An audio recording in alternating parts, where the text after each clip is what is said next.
Okay. 17 people in queue. Dynamis was the correct choice.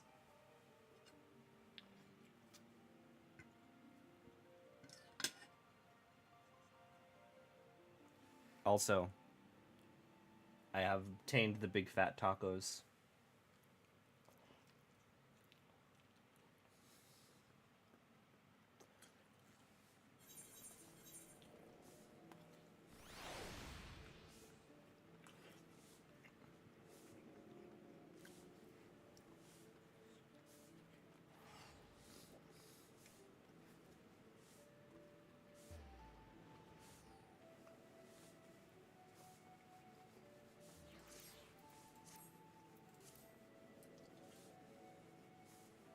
Okay.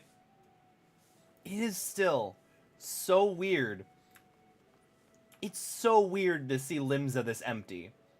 Like, I get that I'm on Dynamis right now, but, like, it was like this when I hopped on Primal, when the servers first went up. Everyone's in Tuliolo right now. No one's in Limsa. It's crazy. Speaking of.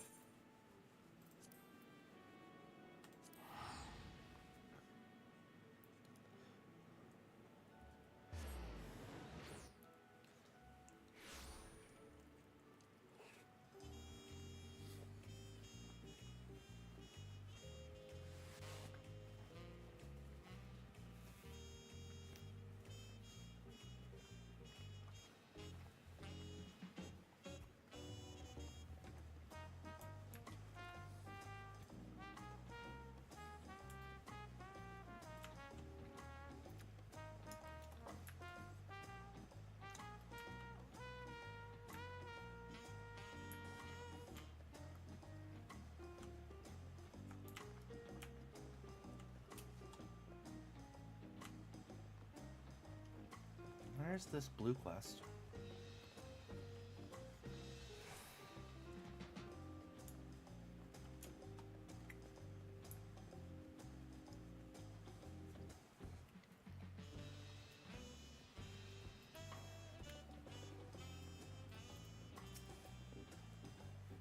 Fellow Eorzean, am I right? Do you fancy yourself a sightseer?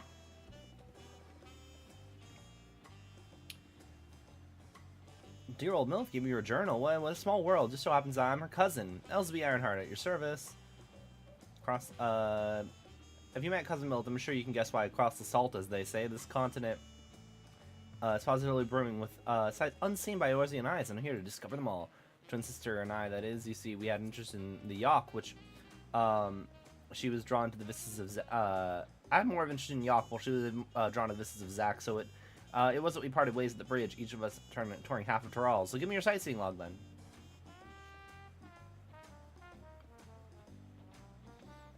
Beautiful. Would you like to see these places someday? I'm sorry, I'm just going to scribble down some things.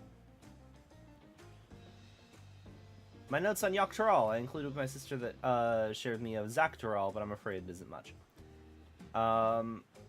She's wandering around over there, giving a natural affinity to Ironhearts. We want to do her someday. Share places to visit to behold. May your journey throughout Tural be bright and unforgettable.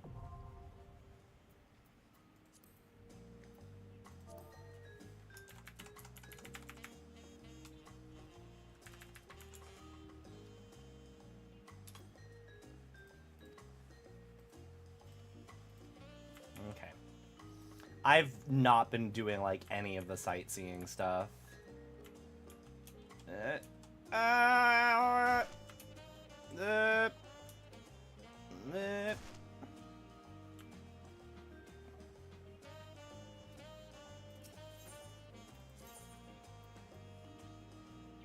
Where are we going? Down here.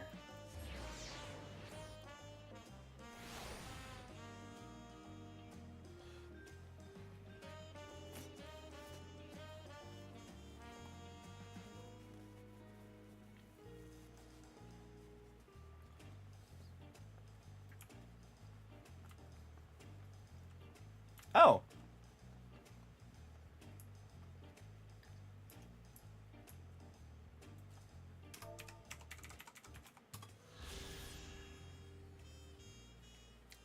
In the ending stream, I said I wasn't gonna do sightseeing stuff, and there's just one right here. with goods from every corner of Tural. Its proximity to the harbor ensures cargo unloaded from the boats and barges can be transported directly to the shelves of local merchants.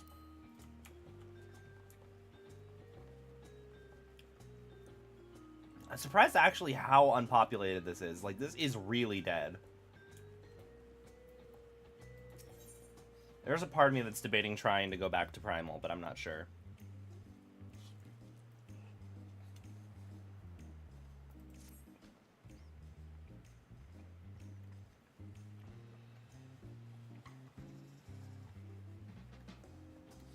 I'm quite content waiting here on dining on the third promise's coin, but it seems you're ready to ask your questions now. What is it you'd like to know? The route to Okanu, we go south through the Arch of the Dawn, and then follow the road which runs along side Kozamuka River. Is that correct? It is. Be warned, however, my brethren tell me that the recent storm has rendered the path even muddier than usual. Footing is quite poor in some places. Far worse was the destruction visited upon our homes, though. Houses were torn apart and several people injured, if not killed. Even our beloved festival is in danger of being called off this year. If you still plan on going, I must urge you to proceed with caution. Be sure to watch our footing. Thank you. Now I'm worried for the Hanu. It sounds like they were hit hard by the storm. Anyway, if we're bound for Kozama-uka, we should head over there, over the arch. This man's outfit's kind of neat.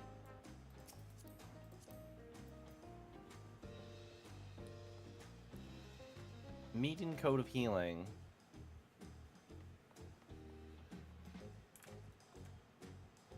It's kind of a neat coat.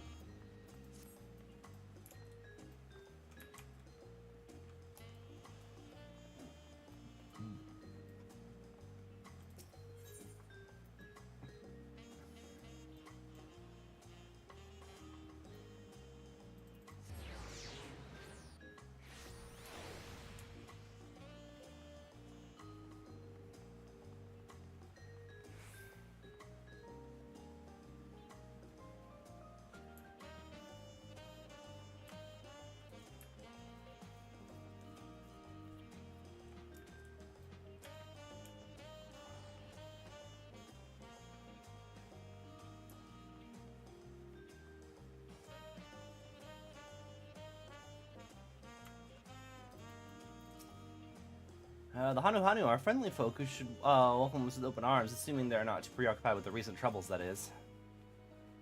Bluesky will be on our way to south to Kozama-uka. I swear the gate gets bigger every time I see it. Considering the size of Gluljaja, though, I suppose it's better than having it be too small.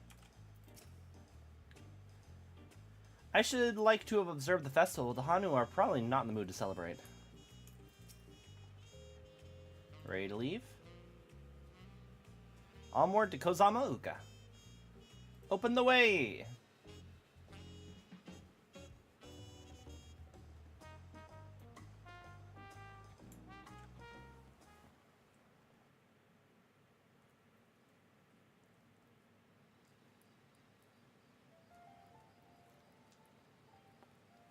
Kozama-uka, the land of rainbow terraces. It commands the gaze of all who visit without fail. The many-colored marvel.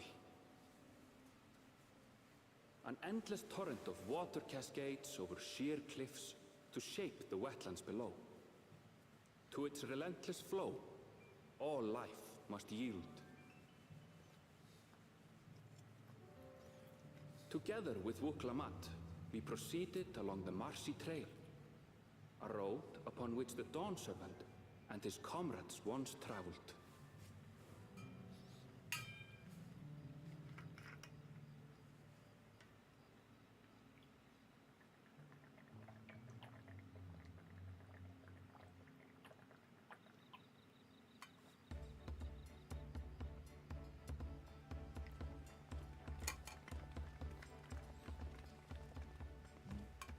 Look at those falls. Even from this distance, you can feel the weight of that water.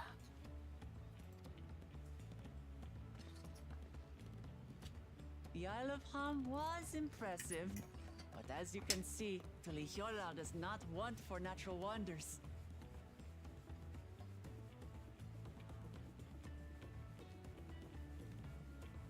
The ground is swampy, so watch your step. You wouldn't want to fall into a bog. I won't. I told you I've been here before. Come on. Okanu isn't much farther.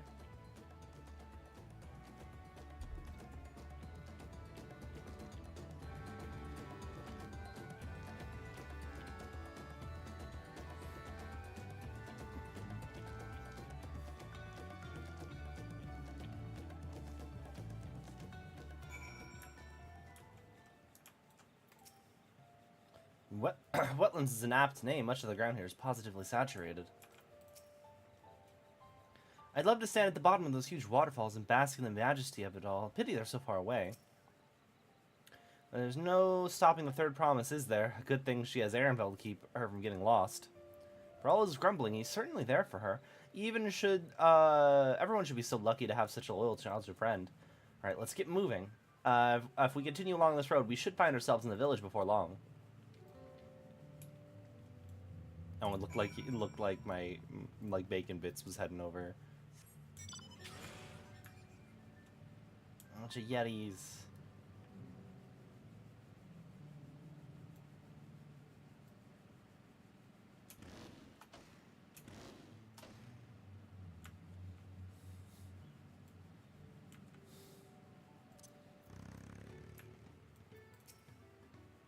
The water from the falls must flood the wetlands below to float all these streams and rivers. Assuming we have the right idea, one of the Dawnservant's electors should be here somewhere. So this is Hanuhanu village. One can tell at a glance how very different their culture is to the Vanus.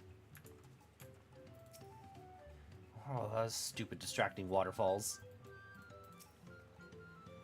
Everyone's arrived, and none the worse for wear, except for a certain third promise who slipped in the mud despite my explicit warnings. I asked you not to say anything. Anyway, this is Hanuhanu village. I was telling you about Okanu.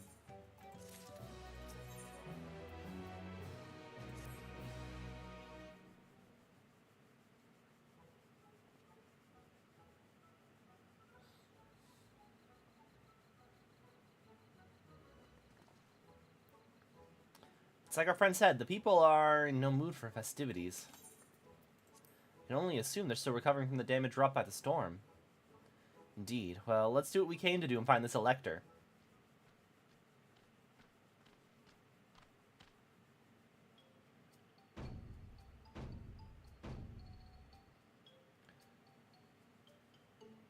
Oho Kale? Oho what now? It's a Hanu greeting. Surely you heard it the last time you were here. Well, I was busy enjoying the festival. Greetings to the third promise and her entourage. I, Zanuhali, welcome you to Okanu. As elder of my people, I shall also be fulfilling the duties of elector during the rite of succession. I'm ready. Give me that feat and test my worth. All in good time, all in good time. In fact, I came to let you know that we are not quite ready to begin. For the moment, please enjoy the hospitality of our village.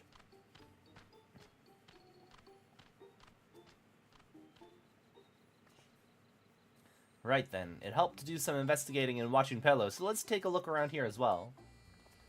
Might I suggest a division of forces? For instance, Arenville, Alice, and Kryl could concentrate on the southern half of the settlement. Meanwhile, Wuklamot, Missing, and myself will handle the northern half. Sounds good to me.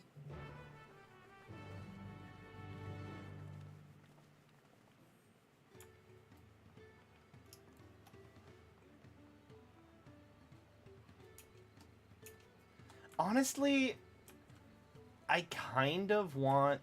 Hello.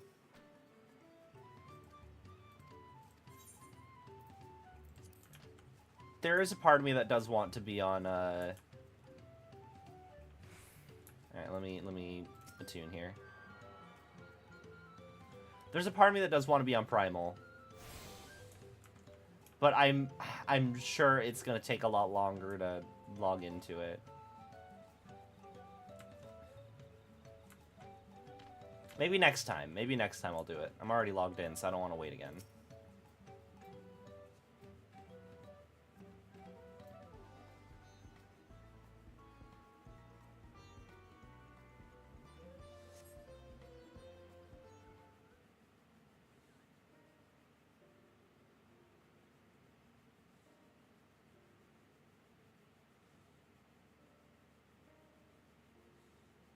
The gaping hole in the wall and the missing portion of the roof are clearly the work of the storm's powerful winds. Repairs appear to be ongoing.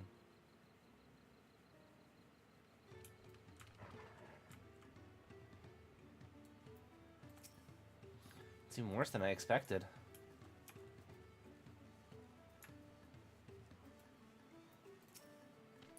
Watch your head, friend. The storm went at our thatching like a curl in an alpaca stable. Until we get it relayed, the slightest breeze is wont to summon a rain of reeds.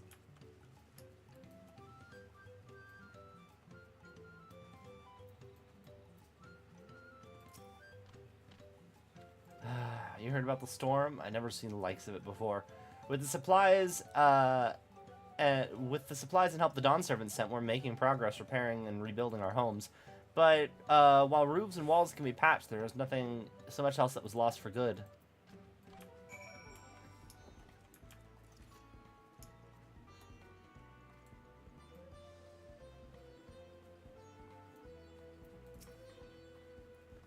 A lot of houses are still damaged, and the Hanu I've spoken to are not their usual cheery selves. That storm broke more than the wooden reeds. There must be something I can do to help them. I'm gonna look around a bit more.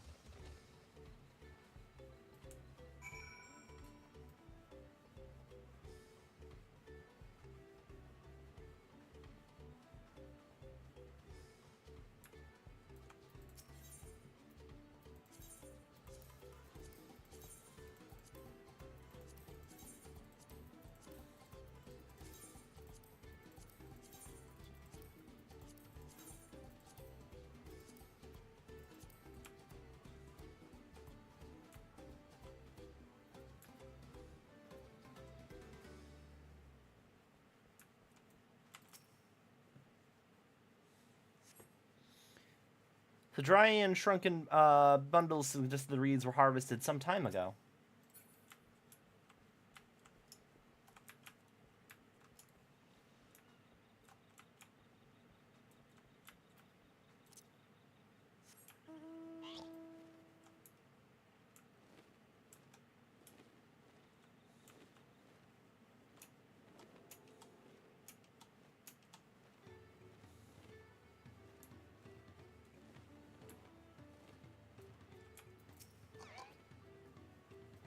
Some manner of boat?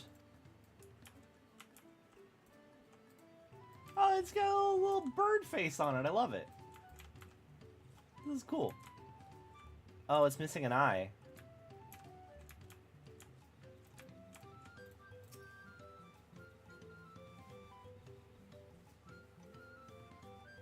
Woven from reeds, boat-like vessels reminiscent of a bird. The beak and feathered tail in particular stand out.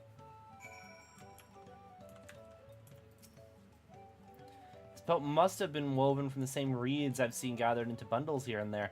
The plants hold both practical and cultural significance to the Hanu, then. Hello, can you all hear me? I'm told they're ready to receive us now. Come to the large building in the south of the village. On my way. We ought to hurry over, too.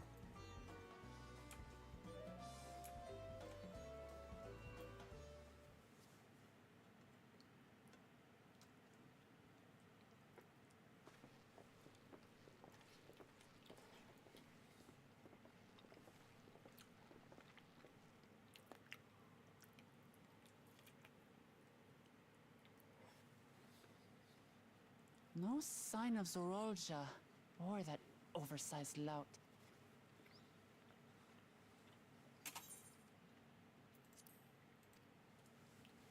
How much easier it would be if Zorolja were to fail here. But that isn't likely to happen.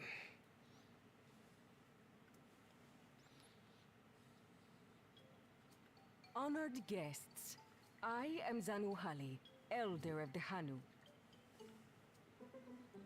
I am also an elector, charged with judging which among you is worthy of ascending the throne. Without further ado, let us talk of the feat. Not so fast. Surely you couldn't begin without us. We really could have, actually. You made it after all. I would have been down with beginning without you.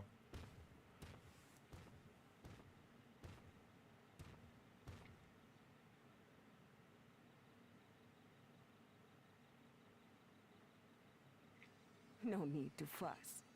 There is no time limit for this challenge. Now, if you would allow me to proceed. It is here, in Okanu, where my people forged a bond with the Dawnservant during our own chapter of the Tuli-Yolal saga. In homage to those events, I have prepared for you the Feat of Reeds. Reeds seem to be of great importance to the Hanu. I wonder what this feat entails.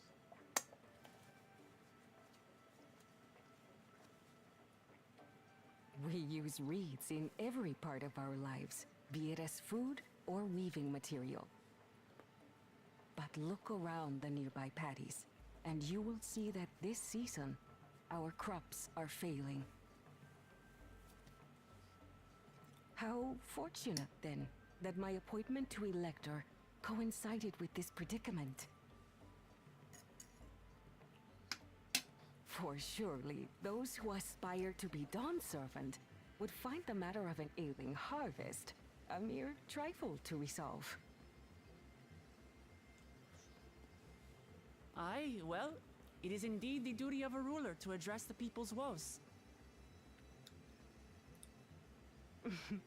Exactly, exactly. Do well in this, and you will earn my keystone.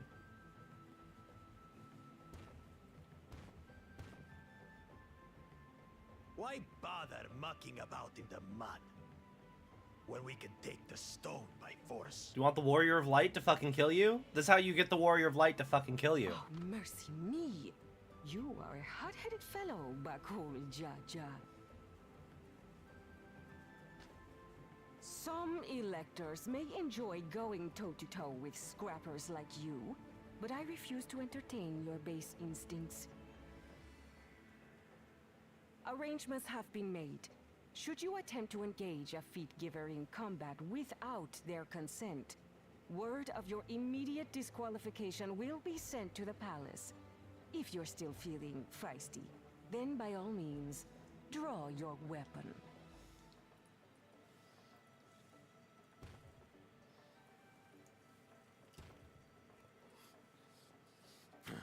This contest is presided over by cowards. There's no sport in fighting you. Then we can return to the business of earning my keystone. The Feat of Reeds is begun. Claimants, I wish you the best of luck.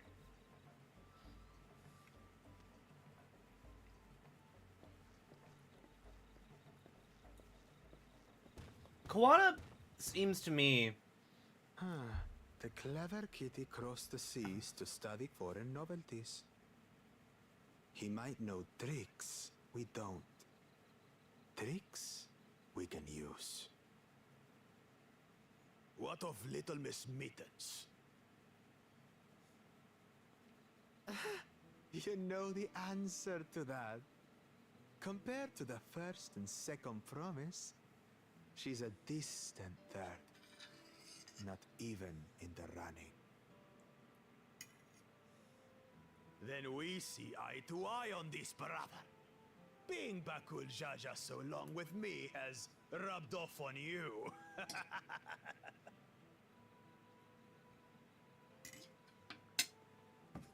These allies of hers, though, they might be a problem. We're right here.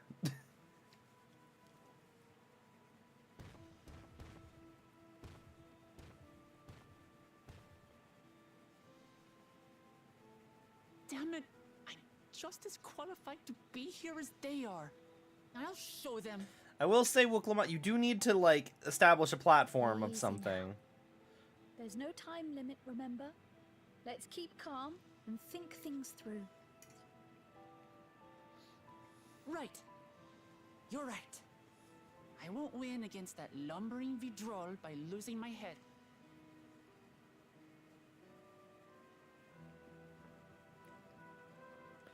I will say, you're a great person, Wooklamot. You should have some kind of platform for what you're running on other than let's not go to war. Because your brother also has that as his platform. But he also wants to improve public transportation. Which I'm all for. Like, honestly, he's got my vote at this point in the story. I understand not wanting to fall behind, but rushing ahead risks playing into our opponent's hands. Let's not do anything reckless and think matters through. This kind of feat is tailor-made for a rational, educated scholar like Koana. So the Hanu also eat the reeds, yet another way in which they differ from the Vanu. Not that I intend to gratify him with a response, but Bukul Jaja's provocations are hard to ignore. Oh wait, Aaronville. Oh, no, yeah, I already talked to him. I don't know the first thing about farming, but if there's a way to save the harvest and help the Hanu, then we're gonna find it. We'll make Bukul Jaja eat his words. Understanding the nature of the problem will be key to solving it. We need to examine the reeds themselves, and then deduce the cause of their poor condition. Aaronville, will you take us to the fields where the reeds are grown? Of course, follow me.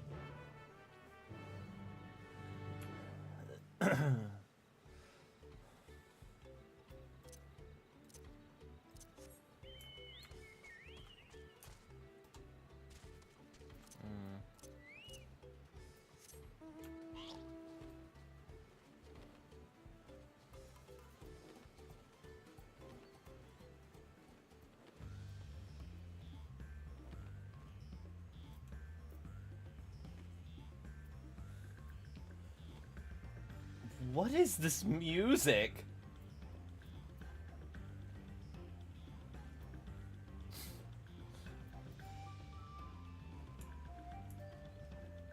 It's got like sort of Crash Bandicoot-y vibes.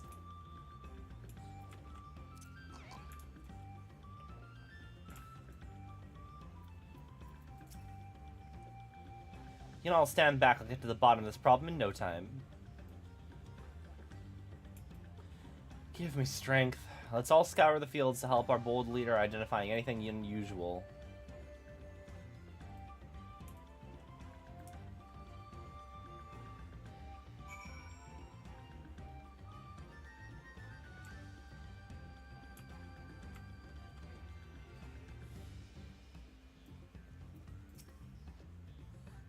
Feast your eyes upon the fields of gold. Well, they're usually a treat for the senses, but I'm afraid our reeds have seen better days.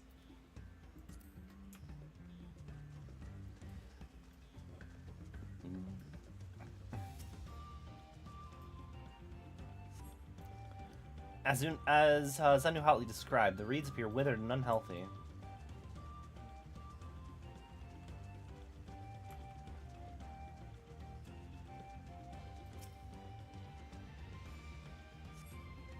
The water contains no obvious contaminants, and it looks fresh and clear at a cursory glance.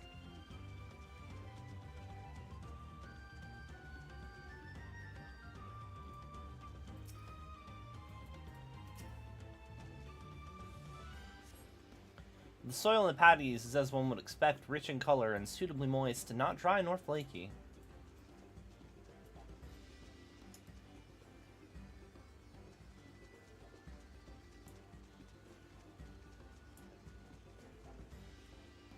Frog? Oh. Blended in with the ground.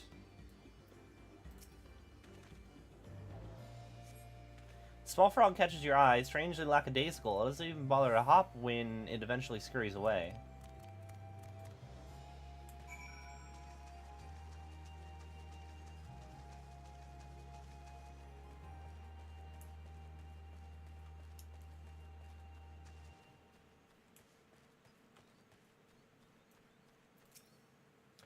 Oh, a water strider. A bit sluggish, though. More of a water shambler. Not amiss with the patties themselves, as far as I can tell.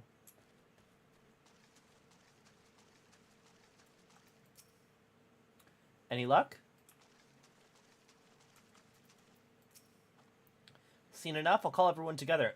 We can share our discoveries.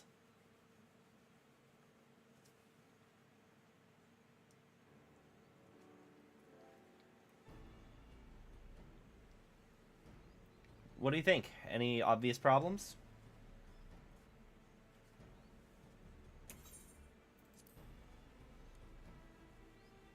I agree. The waters look to be of good quality, as does the mud in which the reeds have been planted. The frogs and insects are unusually torpid. This suggests a problem is affecting not only the reeds, but also the creatures which live among them. Could something invisible to the naked eye be polluting the water? We would need an alchemist to know for certain.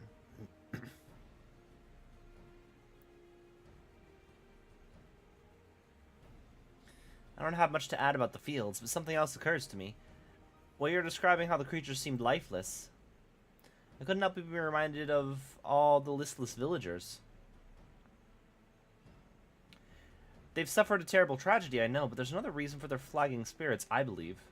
Go on.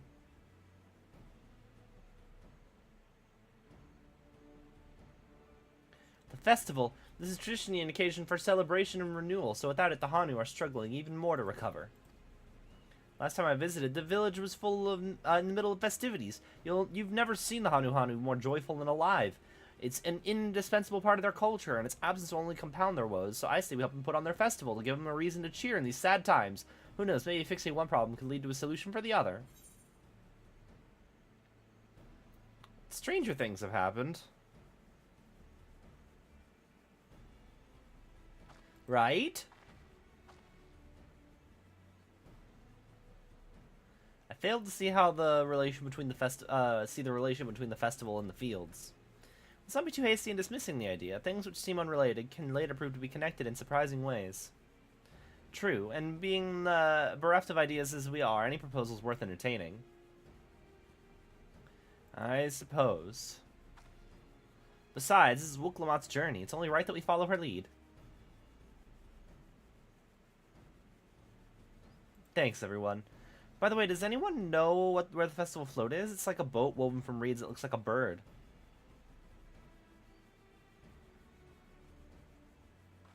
In that big building to the north? Then let's go see it.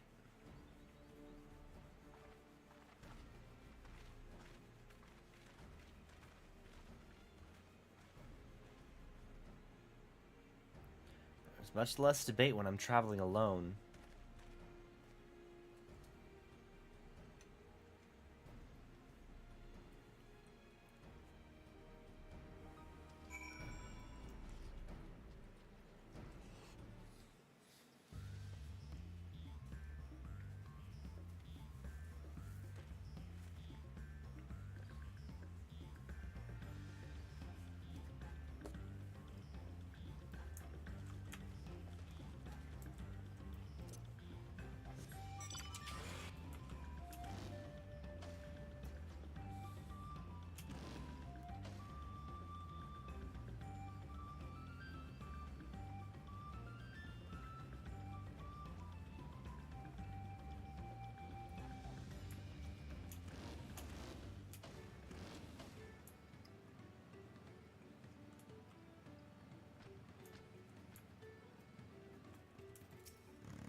Look at the size of that thing. I hope they don't expect me to help carry it.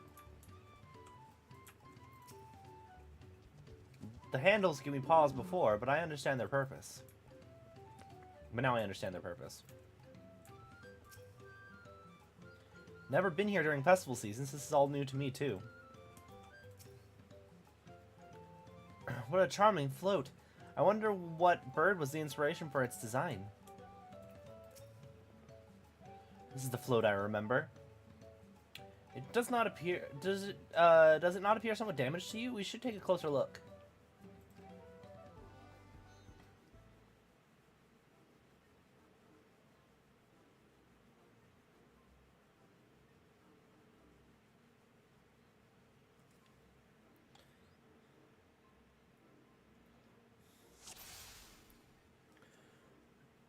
It's missing... No. It's missing the eye. One of the bird's eyes seems to be missing a gemstone. Oh, there's more stuff.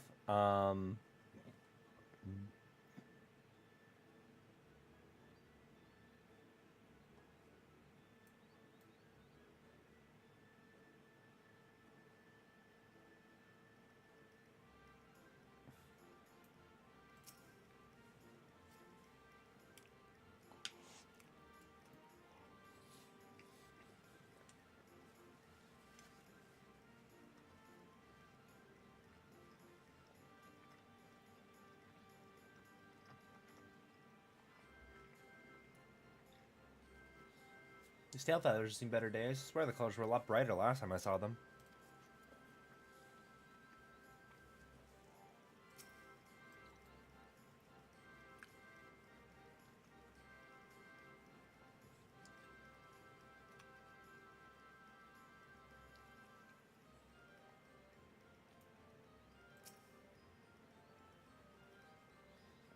Oh, that's definitely broken. How will they lift this great vessel without all the carrying poles intact?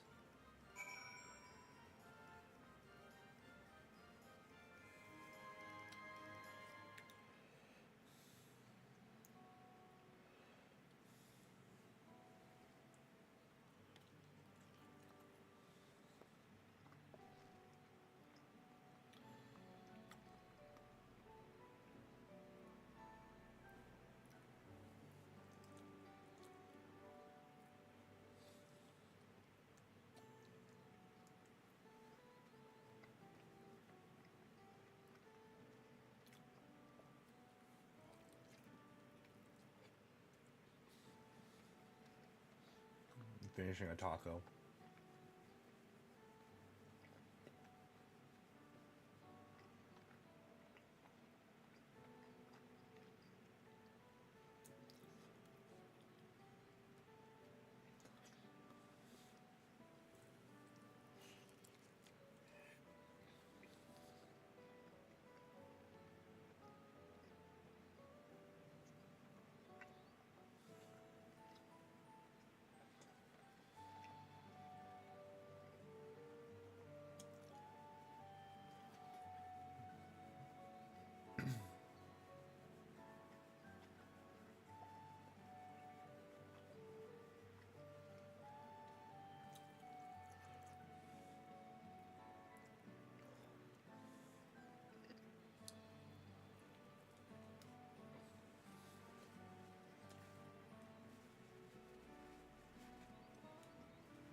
How do we go about fixing it? What's going on here? We were admiring your festival float. It's a shame it's in such a poor state due to the recent storm, I gather? Yes, we had to leave it exposed while we ushered people to safety. With the float in this condition, there can be no lifting of wings. No Ihihana? Ihihana, that's what the festival is called. I want to help you hold it. Have you not seen our village? Homes are ruined. We're struggling to make repairs. Do you want us to hold a harvest festival? And you want us to hold a harvest festival? I know how it sounds, but giving into misery never improves anyone's situation. The celebration of life and growth may help give you the strength to work through this tragedy. The role of festival leader is mine this year, and there's nothing I would like more than to lift everyone's spirits. But we don't even have enough materials to repair the float. We need Aboxika from the missing eye, Uyuipo wood for the poles, and the feathers from the winds chosen to adorn the tail. 2 of those I know. Abozika is a type of precious stone used in arcane equipment, and Uyuipo wood is essential for crafting ceremonial instruments. Those chosen feathers, however. The Wind's Chosen is a victor of the competition in which the contestants see who can blow a feather the farthest using wind magics, and that's something of a problem right now. We Hanu are gifted in employing such airy sorceries, but expend a great deal of mana while doing so. We are soon exhausted by the effort, and having no reeds to eat will only make it harder.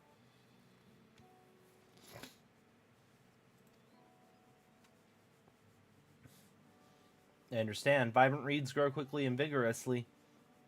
So much that they stifle development of nearby plants. They must be a potent source of energies you naturally lack. They are indeed. Owing to the poor harvest this year, we've been left enervated. And if we cannot gather the correct materials and as dictated by custom, we cannot repair the festival float. Oddly enough, we may have just stumbled upon your solution. The Wind's Chosen would, by necessity, have a natural gift for manipulating magical energies, which means any feathers taken from the victor should be high in ethereal conductivity. The float's construction also requires a stone used in arcane equipment, as well as timber favored for ceremonial tools. The demand for such specific materials must have an underlying reason.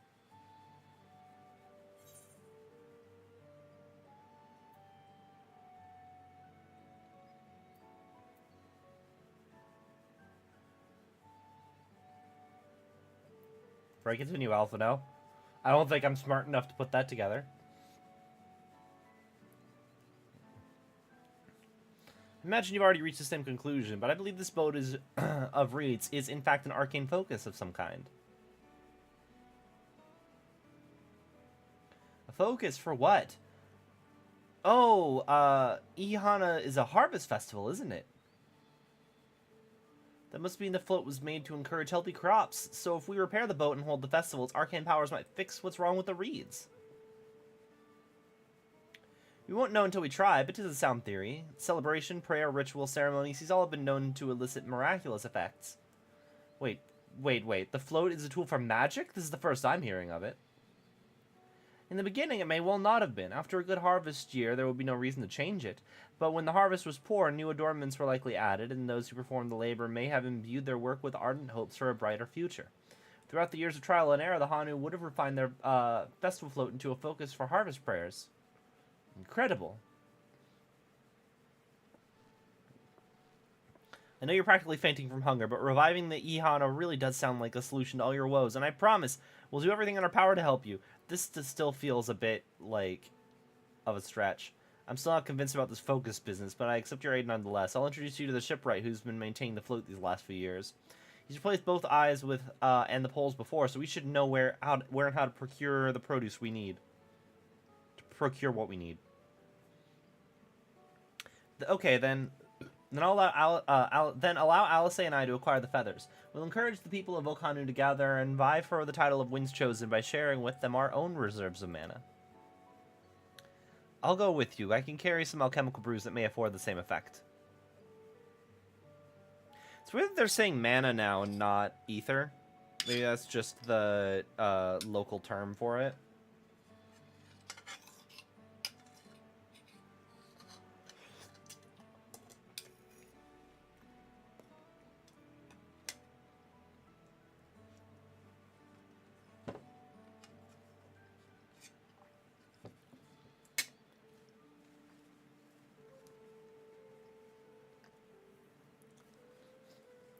The 3 of us will visit the shipwright then. Now without me, I've worked hard to fix the float as best as I can. Responsibility is mine after all. I've not introduced myself, have I? My name is Linuhanu. Nice to meet you, Linuhanu, and certainly, let's all go together.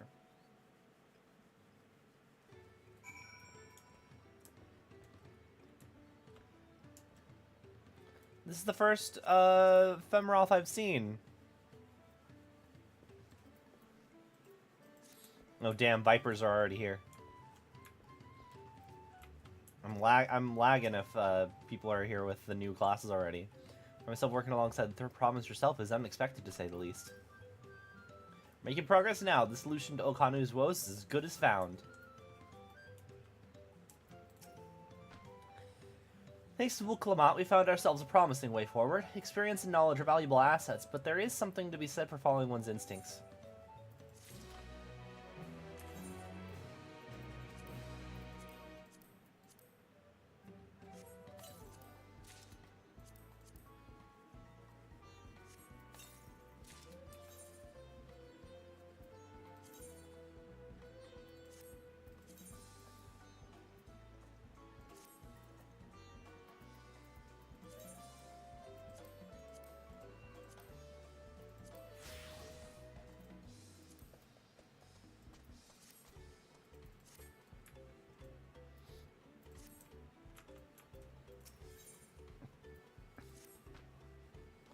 The shipwright's name is Wukivu. He's a Zerbal who moved to Kozamug a few years ago, but has since mastered customs to an almost frightening degree. He's especially strict when it comes to manners, so make sure to offer him a proper Hanu Hanu greeting. We wouldn't want to offend him right before asking for a favor. Proper Hanu Hanu greeting? Oh, that one. Don't worry, I remember how it goes. And we shouldn't have any problems. Let's go to Akbekbe, to the east of here. Well, Clement does not remember how it goes, does she?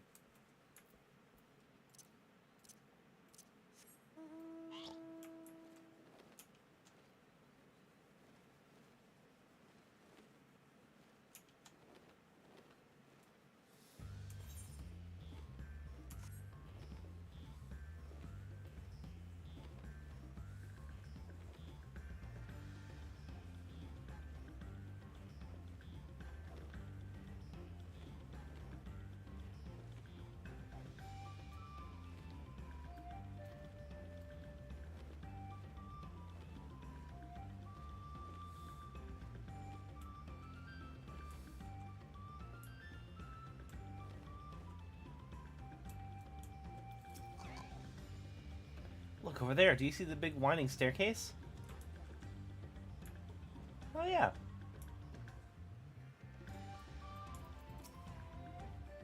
It seems they have a place here where visitors can stay. It looks cozy.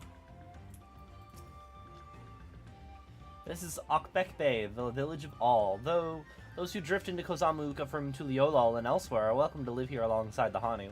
As for Wakivu, he lives and works in the House of Waters High, at the top of that large tree nearby. Follow me, but I should warn you, the climb up the stairs can be challenging.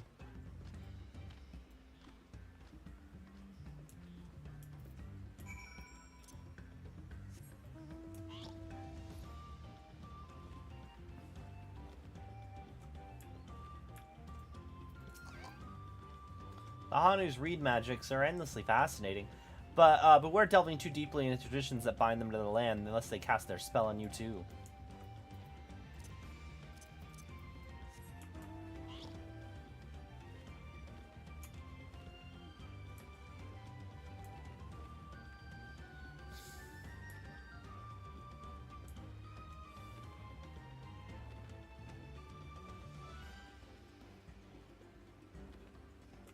Oh yeah, I forgot when you turn the flying has the things rotate now.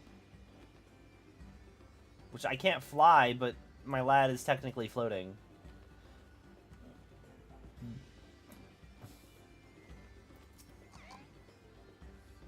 We are hoping to enlist this man's aid, so it pays not to be rude in any case.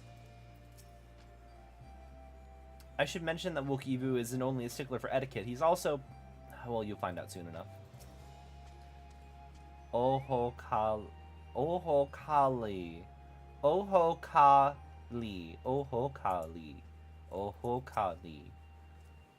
She's gonna fuck it up. She's 100% gonna fuck it up. What do you want with me?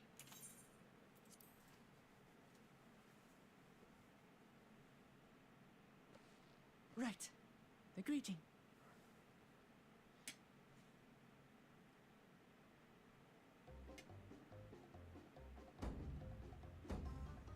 Ohokali.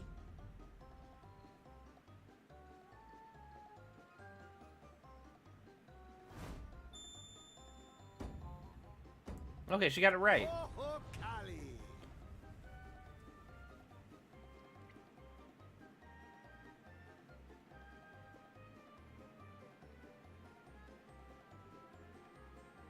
Good. You brought your manners with you.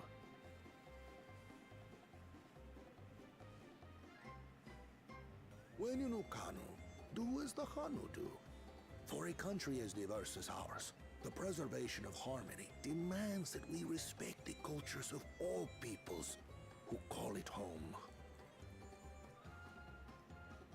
Well, that explains your familiarity with Hanu customs. And you speak truth, of course. To live together means to learn about each other. Ah, I appreciate an open mind. In fact, I get the sense we've met before.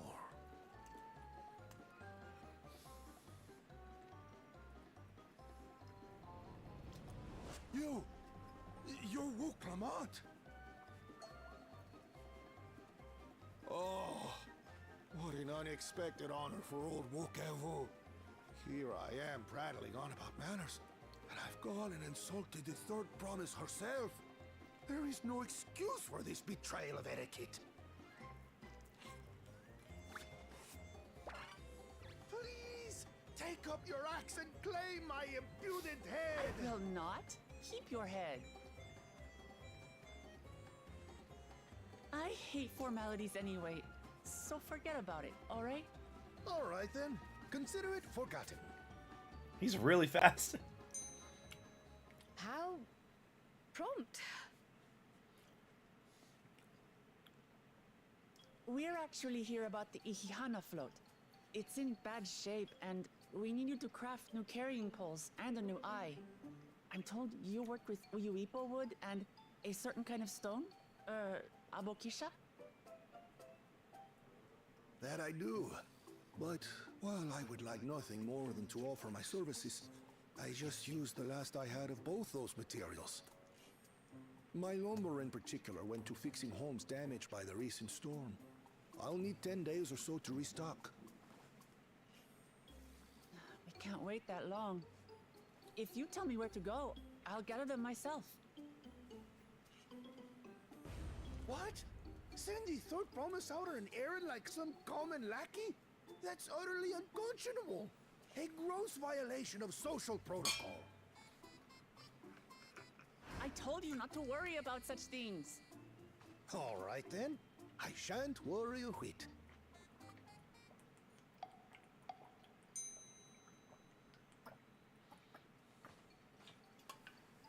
What's with your Hanu friend there? I am festival leader this season, and have come along to oversee the float's repair. As strange as it may sound, Wuklamat and her friends believe the float is an arcane focus, meant to encourage the growth of our struggling reeds. Too many Hanu have forgotten, it seems. But that is indeed the true purpose of the lifting of wings. Your education is impressive, Third Promise.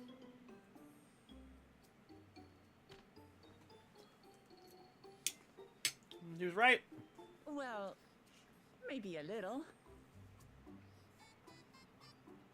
Allow me to show you where to procure Uyuipo. We can leave the Abokisha to your friends, I presume? Take yourself to Cave Kikitola or thereabouts, and you should find the stones you need.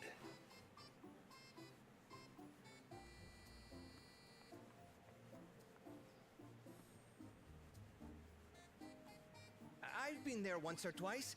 I can guide you.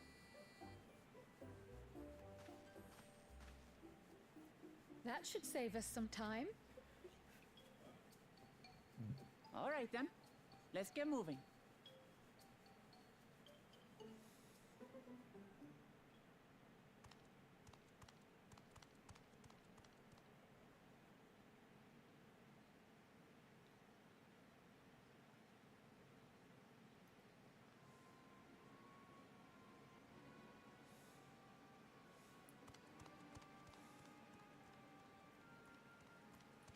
Chosen one of your rivals is making progress.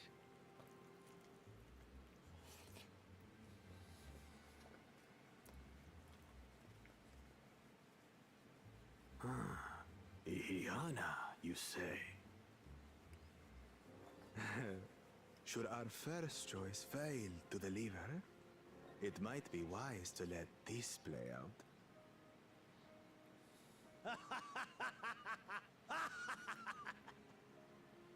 The third-rate promise is making herself useful after all.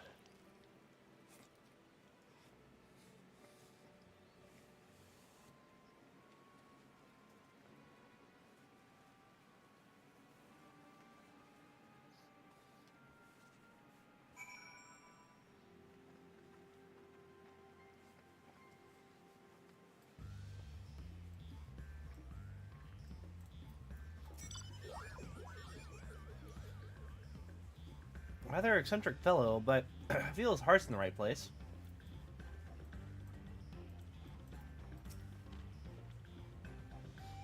Keiki told us southwest to Okahanu. We return to the village first and then head there on foot.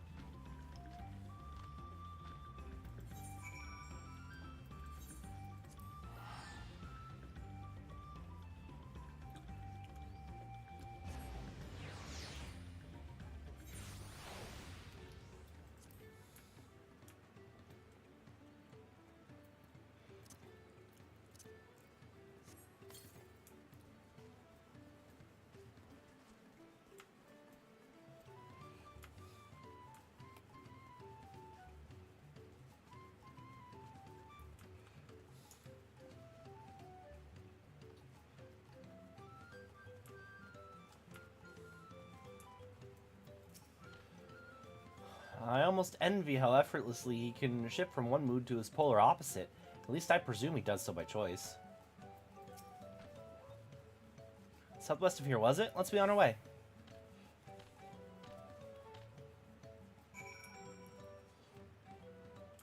I like this guy's coat.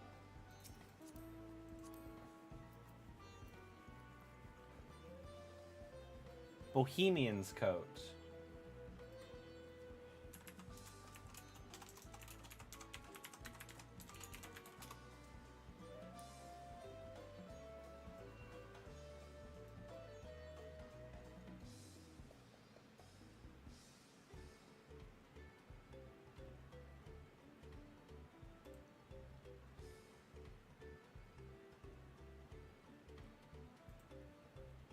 Oh, snow's attire. You have to buy it.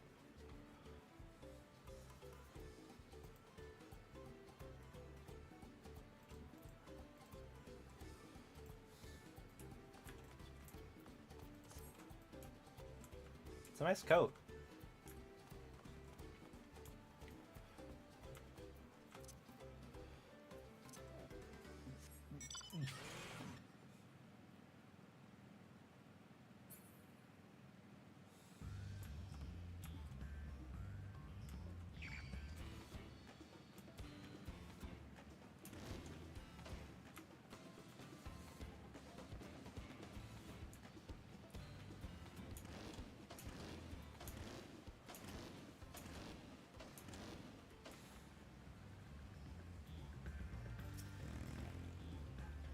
Look, you can see the falls at the back of the cave. These hollows must have been carved out by the constant deluge of water from above.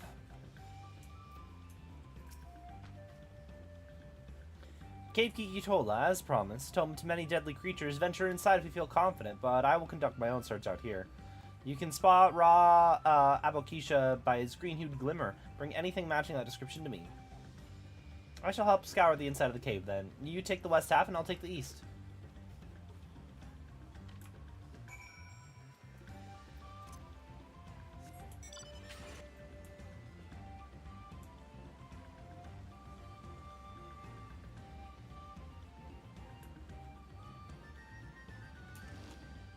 Oh, orb.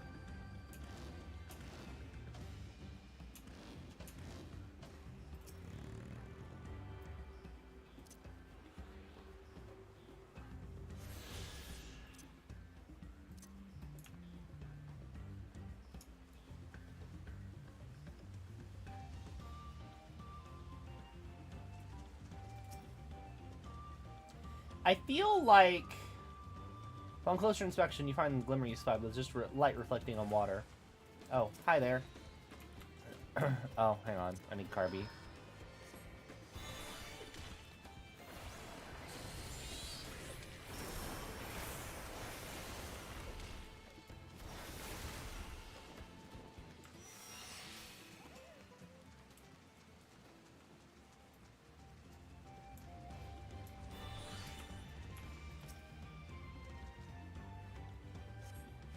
Find a chunk of stone glowing a distinct shade of green. This seems like the exact kind of mineral Linu Hanu is looking for.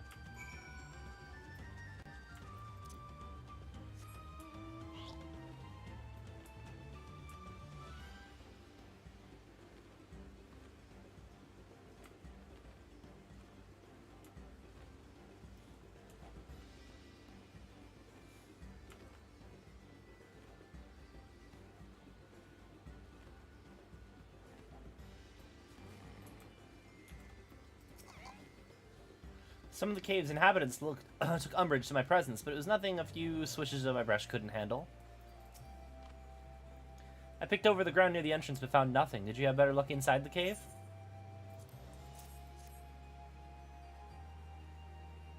Yes, this is Abukisha. Along with Kryl's contribution, we have more than enough for our needs. The stones you brought shine very brightly. I thank you both.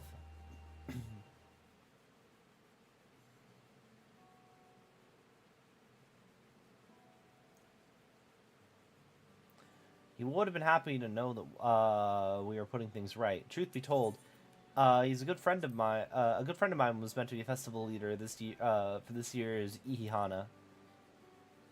When the big storm hit, he did not survive. It fell to me to carry on in his stead. That was why you agreed to Wuklamat's request, despite your initial reluctance. Yes, it hurts to hear, but she was right. Though I must mourn, I cannot let my grief consume me. Her words made me realize that the path to recovery, our recovery, is already laid out before me, and I'll walk it for myself and for my friend. I got this story called Endwalker that you should play through. Thank you for sharing your story with us. Please rest assured we've taken your plight to heart. I'm certain our companions are procuring the other materials as we speak. Everything will come together. The Hanu shall all host a splendid, uplifting festival. That we shall. With that, let us return and deliver the Abukisha to Wook Evu's waiting hands.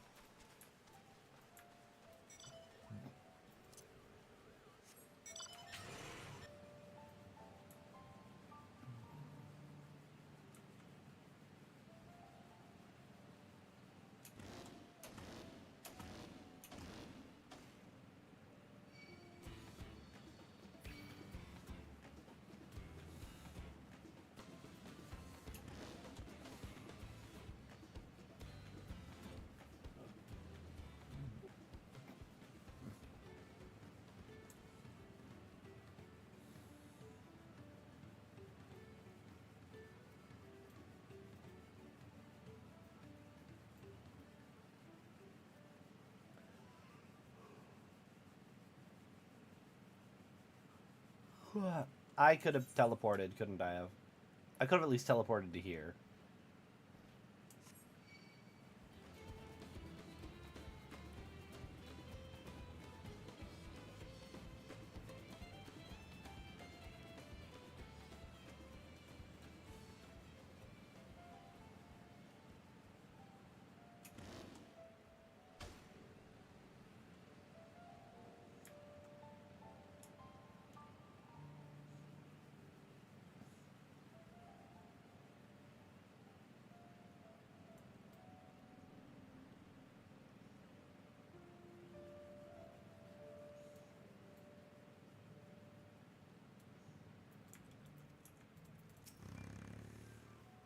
Hope Wuklamat's foray was as productive as ours. We just got back ourselves. Did you find the stone we needed? We've come too far to stop now. The lifting wings must go on. Thanks to the third promise and her mighty swings, we've collected some suitable longs of Uyu-Yipo. What about the Abukisha?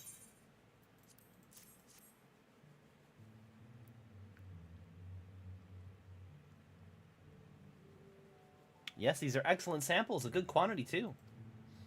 At this stage, you've likely surmised that the lifting of wings encourages the crops to grow, but exactly how, eh? You're in for a treat. If all goes to plan, the rest should be spectacular. Now, to get to work crafting these pieces for the float, I could use an assistant versed in the arcane arts to help enhance the Uyu Ippo's conductivity. Then I'd be delighted to help. Everyone else should head back to Okanu. We'll join you when at the float once the work here is complete.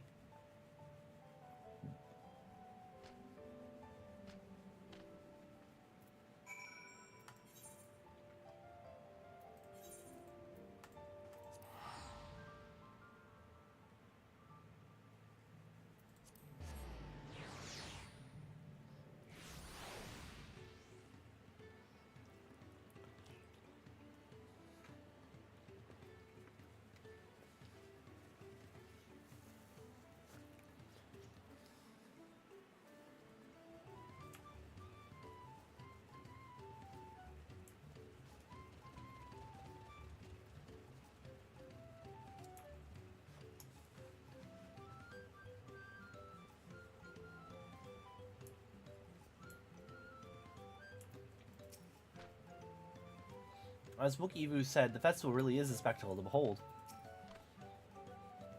Gathering the Uyu Ippo was a trial in and of itself. First, Wook-Evu criticized everything I did, and then he suddenly yelled, "I've spoken ill of the third promise and must punish myself," and proceeded to slam his head into an Uyu Ippo tree. Told him not to worry about it, again, and it was like snuffing out a candle. He's an odd one, that's for sure. At least we've seen to the poles in the new eye. Now we just have to wait for the feathers from the twins.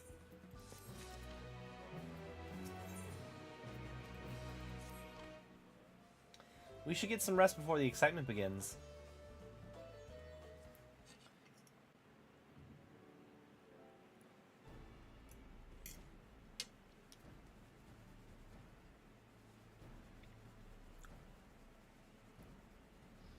Over there by the float, isn't that the third promise? The rumors are true. She's trying to complete the fate of Reeds by reviving Ihana.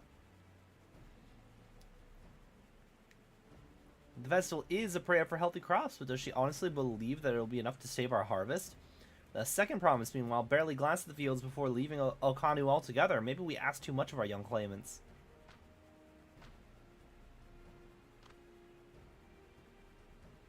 I wouldn't be too quick to count Koana out. A friend of mine overheard him mumbling by the reed something about what needs to be done.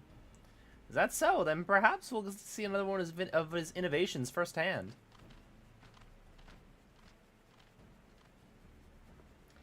Sounds like our Koana, one look at the reeds was all he needed to think up a solution. Be that as it may, our solution is nearly ready. Indeed, as soon as the others get back, our long-awaited festival can begin.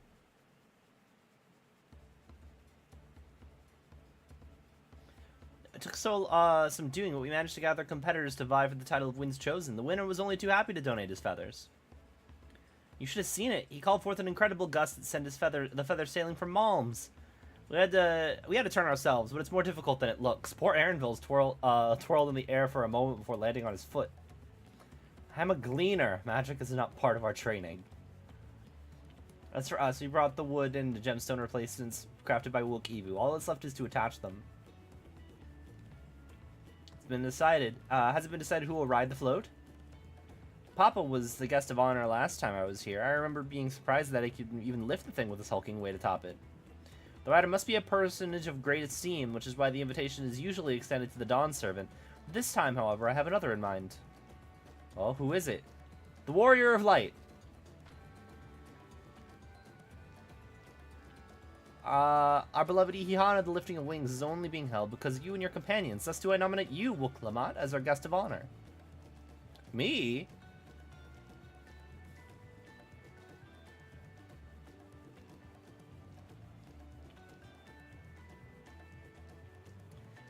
The boat won't make me seasick, will it? I don't think so. Then weigh anchor. I can hardly refuse a request from one even more enthusiastic about the festival than me. I'd be delighted to ride your float. Thank you, Wook-Lamat. I have roles for the rest of you as well. We'll be carrying the festival float in a slow procession towards Kozanauki, where the sacred likeness of Kihai is ensconced. The one thing about this game is this expansion is like I cannot read anything without worrying that I'm mispronouncing it. What I'd like you to do is clear a path of dangerous wildlife so that the procession can move along unimpeded. Consider it done. Yeah, I didn't read that. As you know, I'm not much for fighting. I'll stay behind and assist Wookiee with the repairs. If you aren't sure you need to go, the path I spoke of begins at the south of the village and branches off to the east. It will lead you across the bridges to the Stride of the Sun. We shall see to clearing it end to end.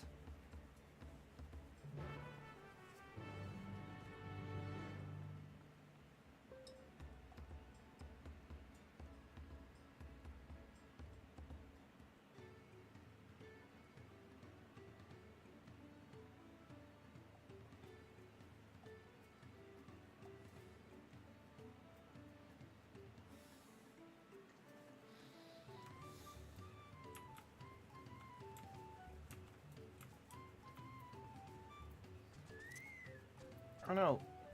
Come back, buddy. We gotta go fight things.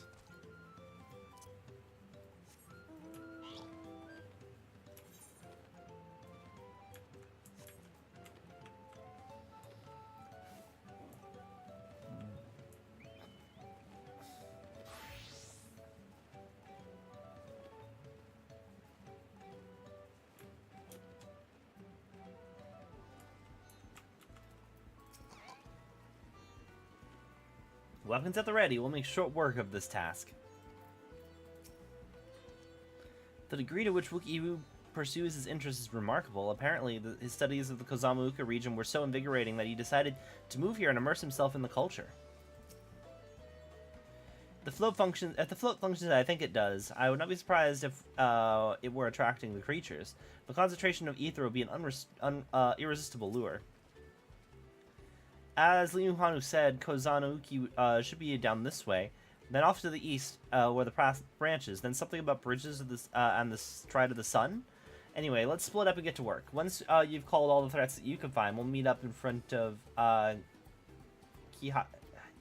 It's the one thing about this expansion. I can't pronounce anything. It is a wonderful look into cultures I am unfamiliar with, and I appreciate it so much. But God, I can't pronounce things. Oh, I need to kill these for... what's it called? It's a mark.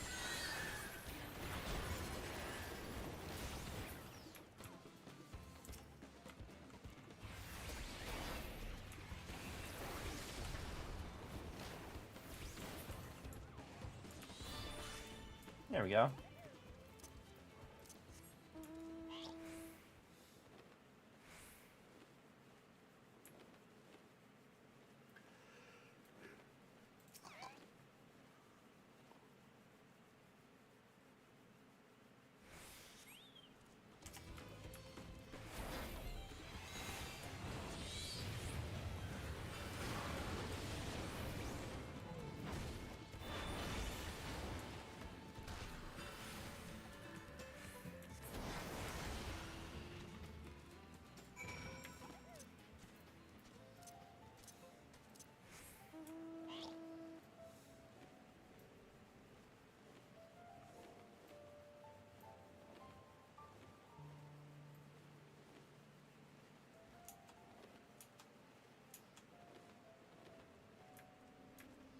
Kryle's been fighting.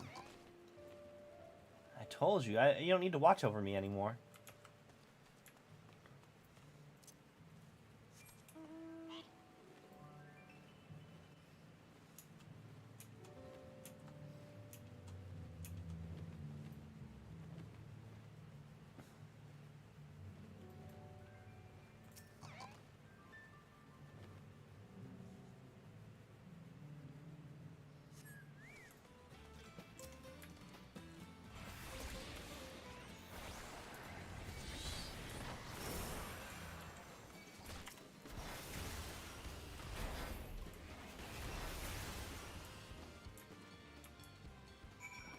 Looks like these guys are doing the quest also.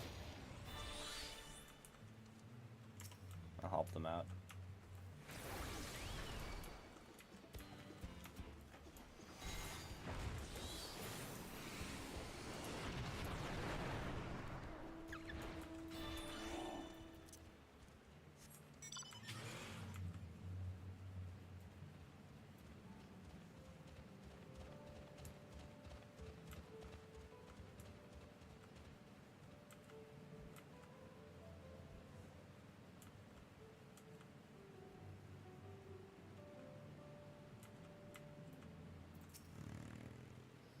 That's one down.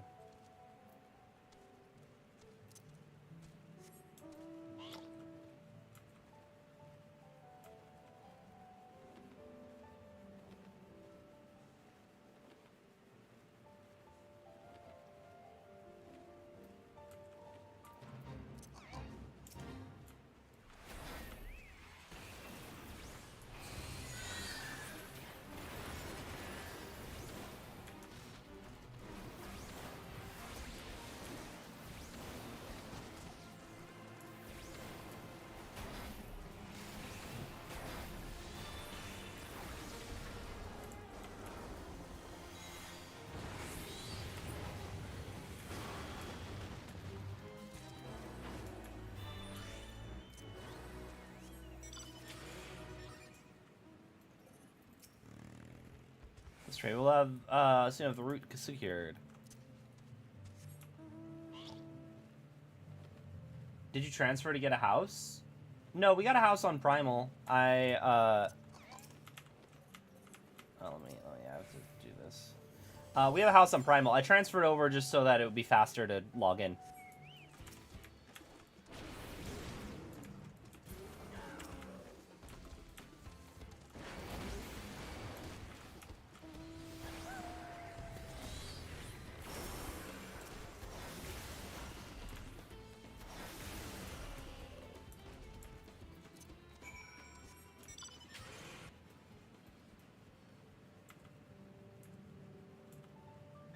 Even on Primal? Yeah, it wasn't that bad when I logged in right when the servers went up.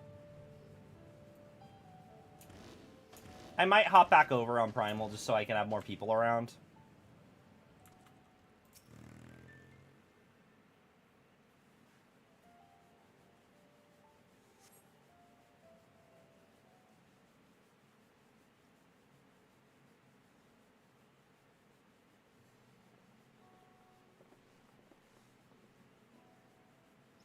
Ah, you were a step ahead of us.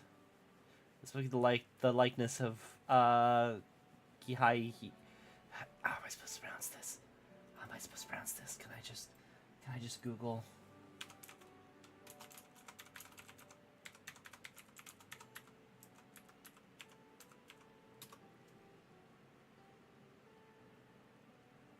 Yeah, this does not seem like it's an actual word, so I don't know.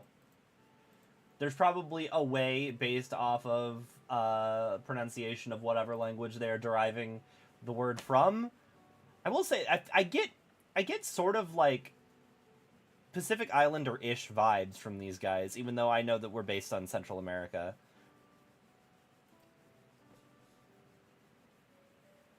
The Hanu deity of the harvest.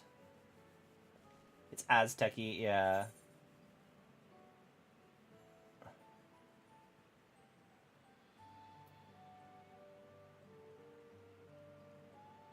Reminds me of something I saw in Academia Anator.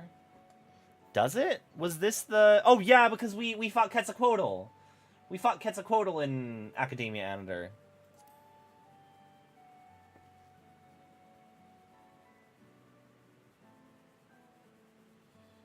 One of the ancients' creations. 'Tis possible a vestigial memory of that time endured, a subconscious recognition from the inheriting soul, providing the basis for an entirely new religion. I have no idea what that means. As far as I know, Kihai was worshipped on another continent. This ancient faith was then brought to Tural by the first Hanu. The Hanu migrated here from another continent, then mayhap the two do share a common ancestor. This is all very fascinating, but shouldn't we be getting back to Linu Hanu? He wants to He'll want to know the path is safe for the procession. Right. I'll need to ride the float. I'll run ahead and tell him that we're done here.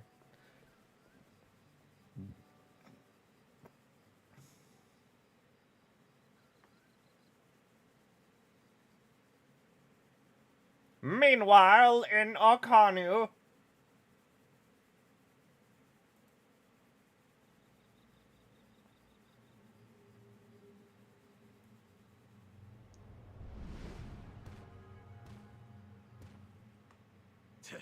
Not sure we heard you right, old man. Why don't you say that again?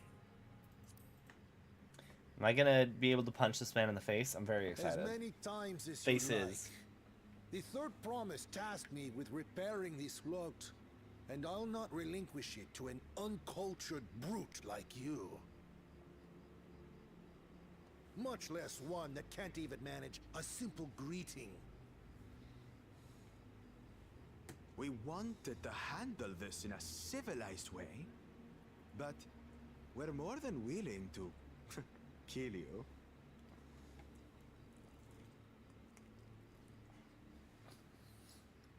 We have a two-headed problem. Yes, please hurry. She's on her way back already? Stand back, Wukevu! I will protect the float!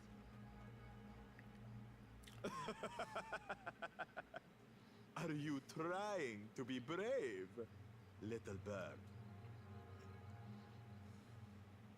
I could never have repaired the float alone.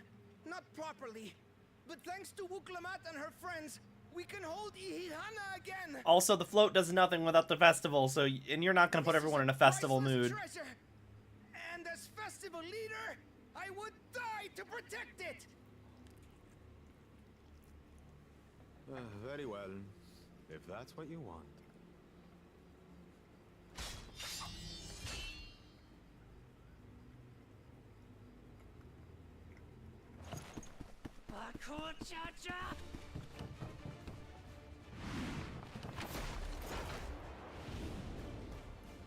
Get him!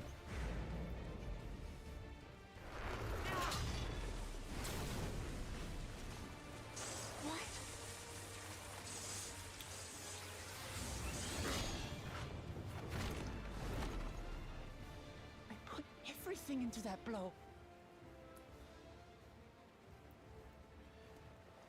Good. The better for you to understand the gulf between us.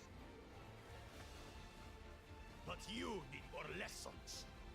We'll carve them into your mangy hide until you cry and beg forgiveness.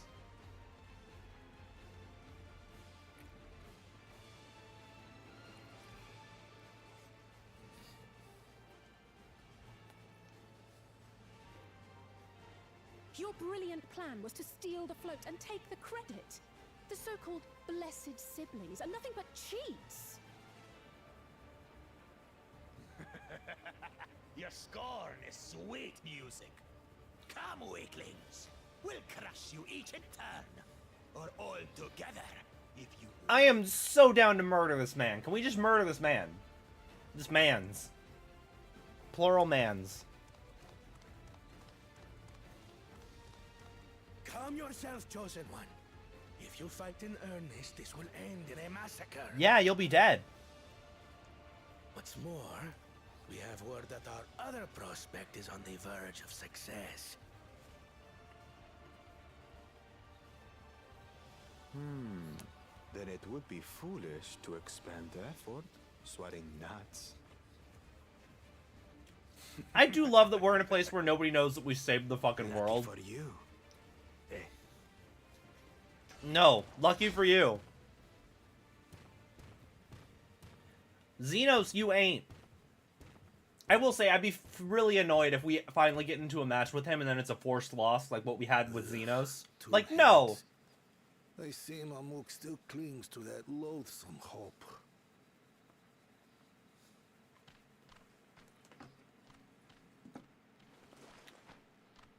I'll be very annoyed if he does end up curb stomping me in a story setting. You're not dying, are you?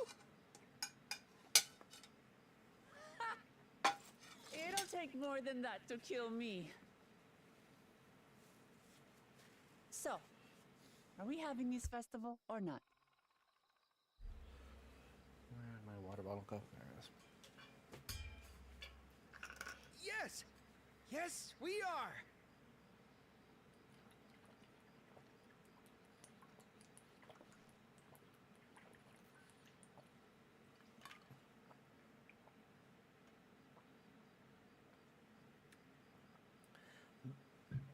No, yeah, so, like, their plan was steal the boat, question mark, question mark, question mark, profit? Because you need to have the festival for the boat to work. And nobody wants to fucking, like, no one's gonna be in a partying mood if this man's the one who's leading the festival.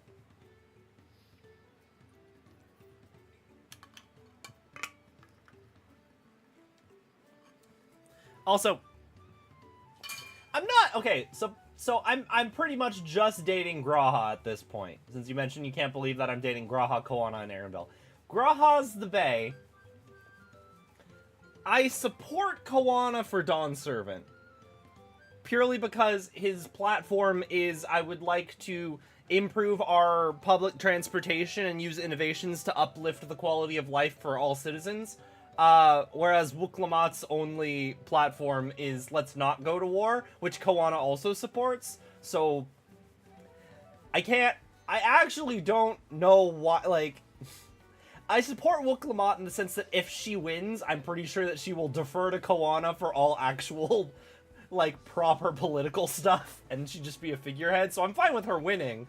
It's just, Koana's clearly the of all of the applicants, Koana clearly is the most suited to be Dawnservant. And I have only seen him for like 2 cutscenes. Yeah, her heart is so big. She's a good, she is good. She is a top tier himbo. But he's the, if I had to pick any of these people to be a leader, it would be him. I am going to assume that we're going to win. And so I'm trying to call the end of the story. I think we're going to win. Wuklamat will become Dawnservant, and then she will be like, but I met so many people, and all of their views are important, so let's do a republic. She has 8 brain cells. That is more brain cells than I think that she has.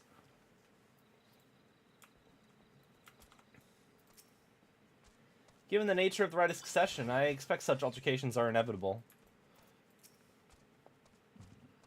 I'm thankful that we made it back before anyone was seriously injured. He waited for us to leave so he could steal the float, a coward and a thief. I learned only one thing in my life, it's that poor manners often betray poor character. A tense encounter. I'm thankful Alphino thought to share those link pearls.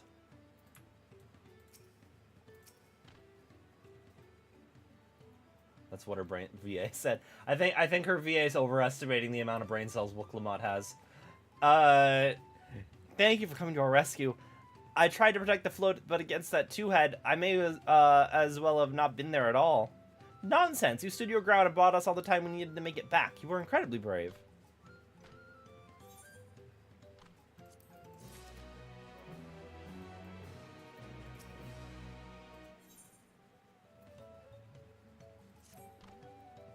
With that exciting interlude over, you'll be pleased to know that my repairs are finished as well. Before we can commence the festival, however, it would be courtesy to inform the villagers that the Ihihana will be held after all. Go forth, but do not forget your greetings at this stage. I should hope the reminder's unnecessary. Oh, Kali, see? I remember. When do we unlock that as an emote?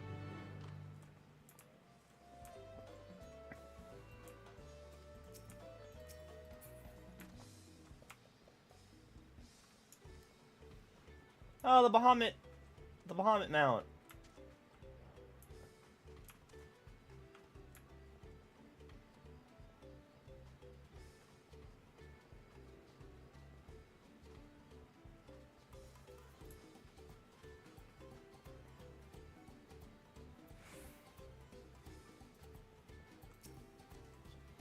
Without Ihihana, life feels so empty. Not in yell chat.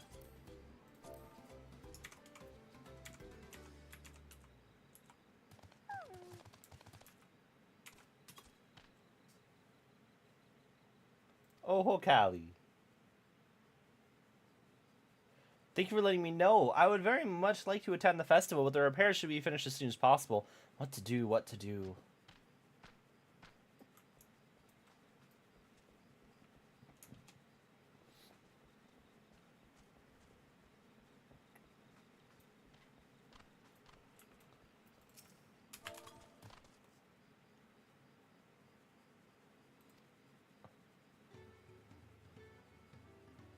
Festival's about to begin? What do you expect me to say? Besides, of course I'll be there. Cleaning up the storm's aftermath may have been hard on us all, but the lifting of the wings is tradition, and a joyous one at that.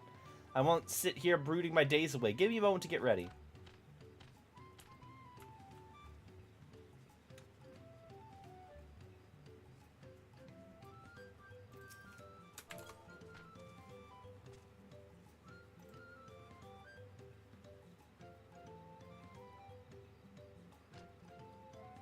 Float is fixed. Our fallen friends would be glad to know that Ihihana will soon be underway.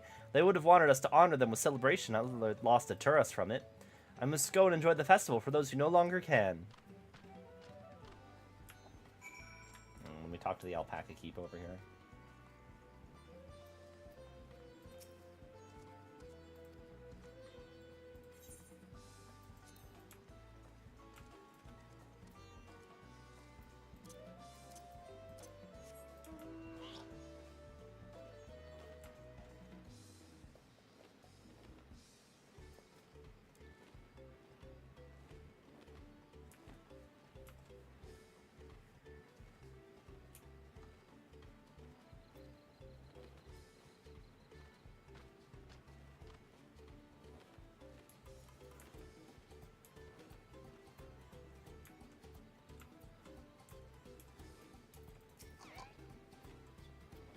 The Hanu were pleased to hear the festival is going ahead, I imagine.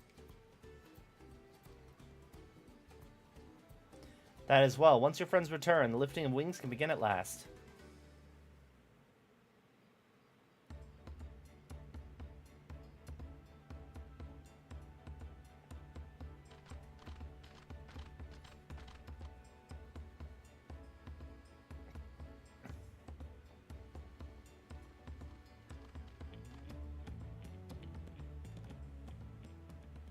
So few have come.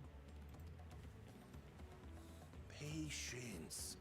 Once Ihihana gets underway, no Hanu will be able to resist joining in. Just so. Ukewu knows well the heart of the Hanu. Have faith, Third Promise, and climb aboard the float. It is time for the lifting of wings. Right. Off we go.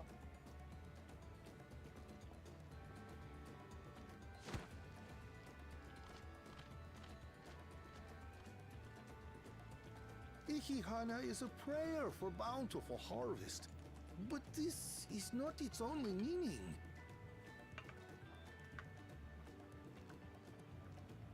It is also an exchange of pledges between rider and bearers. A commitment to a long and fruitful friendship. Listen well, friends! The personage we bear today is Wuklamat, the savior of our beloved festival! Let your shoulders burn, or your feathers fall out, but do not even think of dropping her!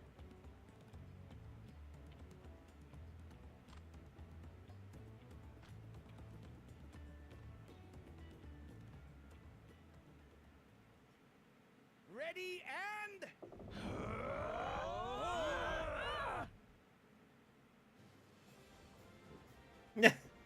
Is this a mount that we can unlock? I could get used to this.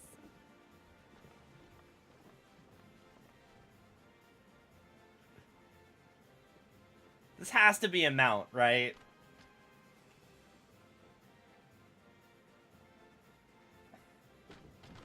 Will empty bellies stop you from joining in the fun? Come and help us carry the float!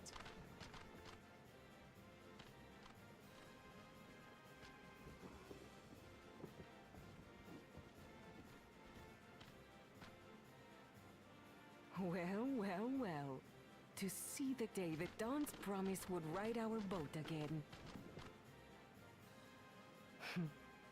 We've not had the honor since you were here, Gulul Jaja.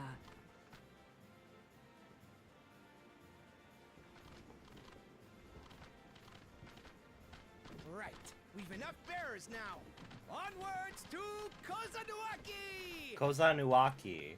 There's an ah sound that I was missing.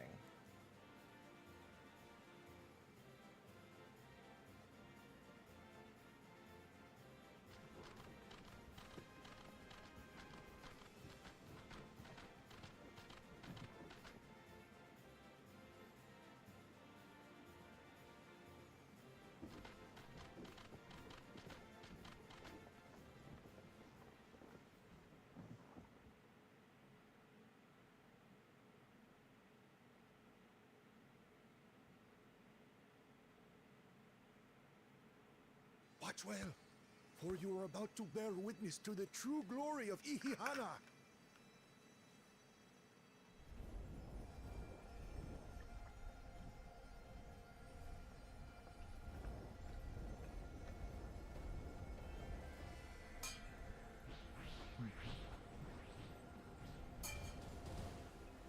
The float draws upon our life force, concentrating and amplifying the energy.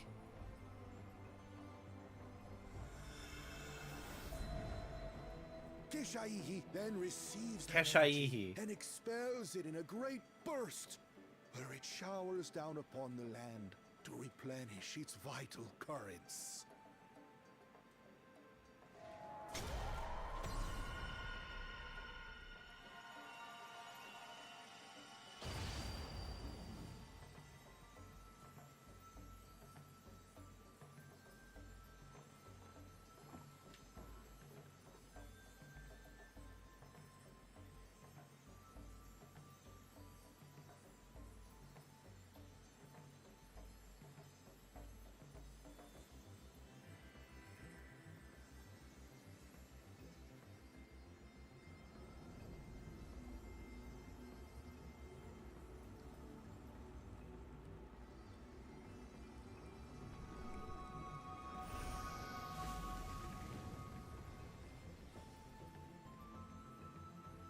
That was fast.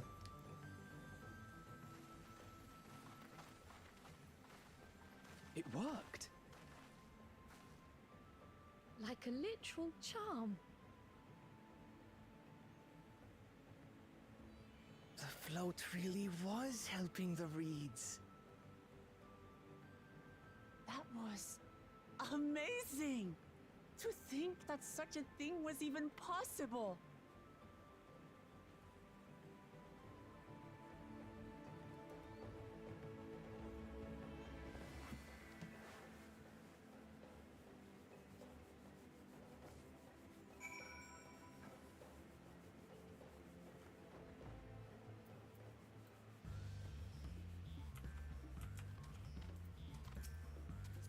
Nope, not Roach. I want to talk to Wook Evu.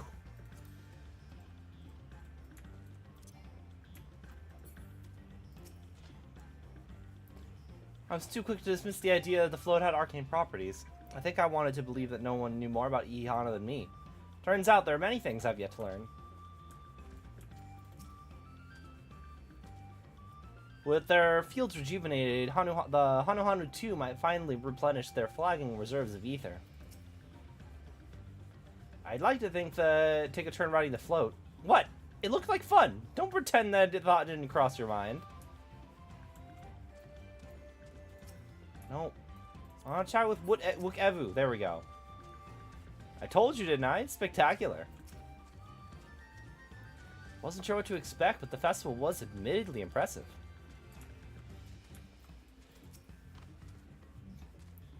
I should have left the float. Should I have left the float behind like that? I was so excited to see the reeds. Nothing to worry yourself over. My brethren have been swept up by festival fever. Last I saw, they were taking turns carrying poles on their way back to the village.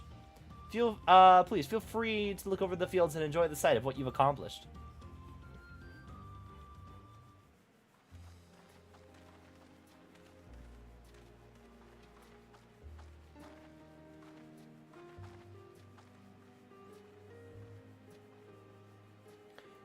So, like, does nobody else get a stone now?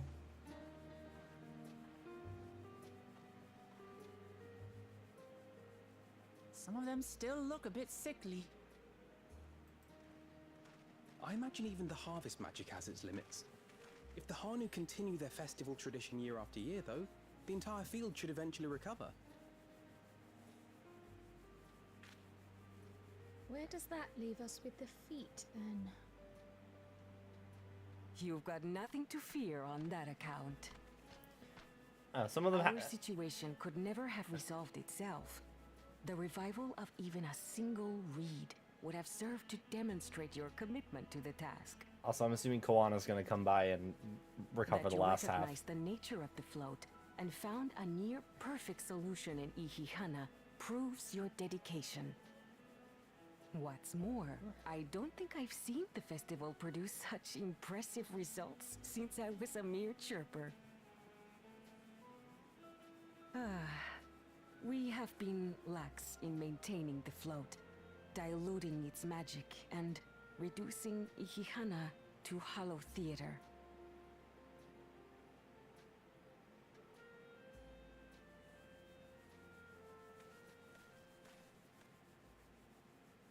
Well, Kwan has a gun. I was delayed by an unpleasant encounter, but it seems I arrived at a good time.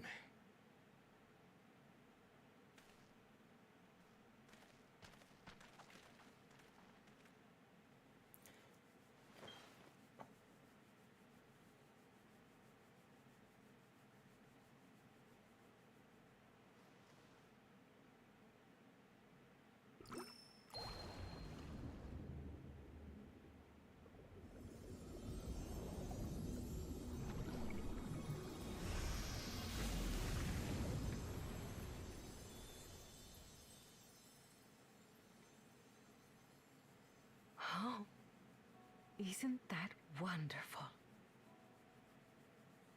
What? You just pour in some mystery liquid and problem solved? Stagnant ether was to blame for the reed's poor condition. I assumed that was an alchemical concoction which enhances ethereal conductivity. It utilized the flowing water as an ethereal current, thereby promoting the transfer of life energies. A method I could not have devised without the education I received at the Studium and the cooperation of my Archon allies.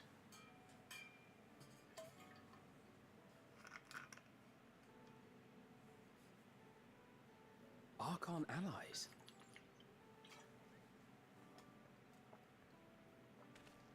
You see, Lamachi, this is why we need to embrace foreign knowledge and technology. Employed appropriately, they make light work of what would otherwise be arduous labor. There's no need to lug around heavy floats. Yeah, but counterpoint, the lugging around the float thing is fun. Well, you always were the clever one, brother. Your approach was no less effective, Wuklamat. It achieved the same result. Indeed it did. And you enjoyed the festival, yes? I did. It was so much fun. Having visited your village before, I thought I knew everything about it. As it turns out, I knew very little. About the reeds, about Ihihana.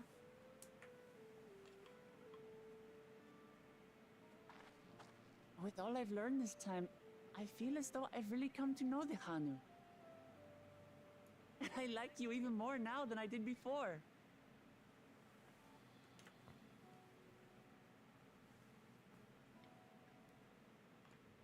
The feeling is mutual. And it's not just you who had a lot to learn either. I'll never look at our float the same way again. The two of you have exceeded expectations. Come forth and claim your stones.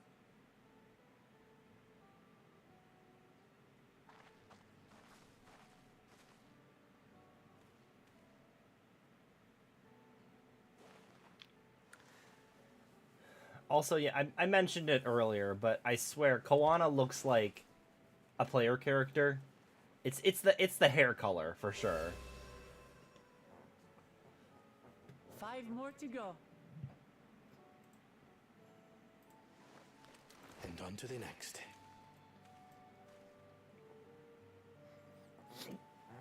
Not even a moment of celebration. That's Kona for you. A third promise? You must join us for Ihihana next season.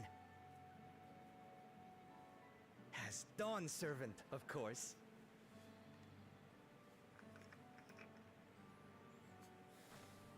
Right. It's back to Tulihiola for now. Thank you for having us. I look forward to seeing you all again.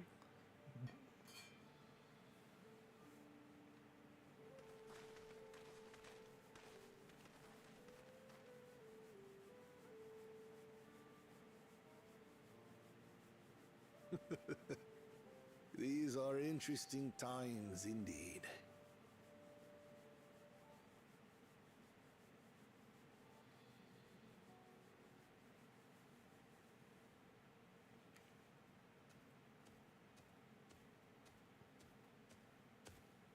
The concoction was brewed by Kona himself. It's a test vial, but it should contain the same reagents.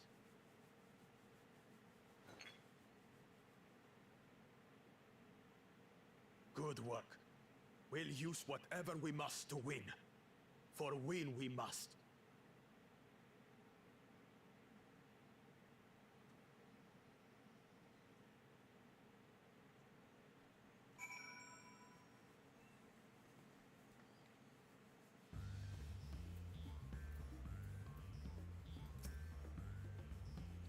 Where's Pukuljaja gone, I wonder? And what did his follower mean by the other prospect? I'm curious as to who these Archons the second promise mentioned could be.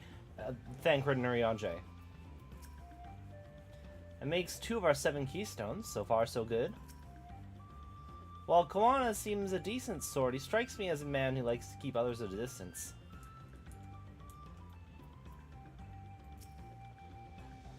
My journey has just started, and already I've met so many wonderful people.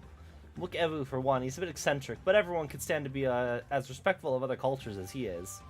And Linu Hanu, it warmed my heart to see him honor his departed friend through Ihihana, and to help others do the same. I can't help but feel excited thinking about who else I might meet over the course of our contest. Come on, let's get back to Zabalyevtai. I'm still never going to pronounce that correctly. Alright, first dungeon coming up. The general progression of the general progression of start expansion, quest splits off into 2 branches, complete both branches, and then do first dungeon holds.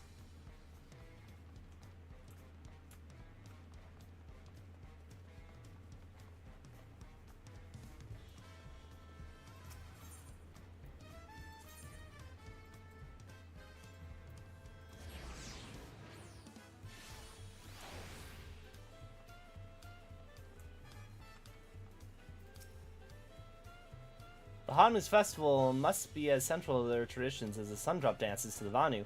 I had not forgotten our obligations to Wuklamot, but it's moments like these, when we can immerse ourselves in the cultures of others, that fill me with anticipation for the new experiences this adventure will bring us.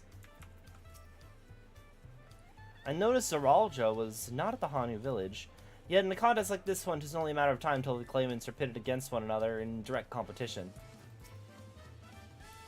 I pray we don't cross paths with Pukuljaja at the next feat, but if we do, we've made a good start on these challenges. Hopefully we can keep it up. When Wuklamot declared her intention to save the festival, I feared where it would lead us. I'm glad to see my concerns were unfounded. Traveling with so large a diverse group is unfamiliar to me. If she could see me now... Look at us! The contest has barely begun and we already have 2 keystones. Surely even my talented brothers aren't doing this well. We can only hope.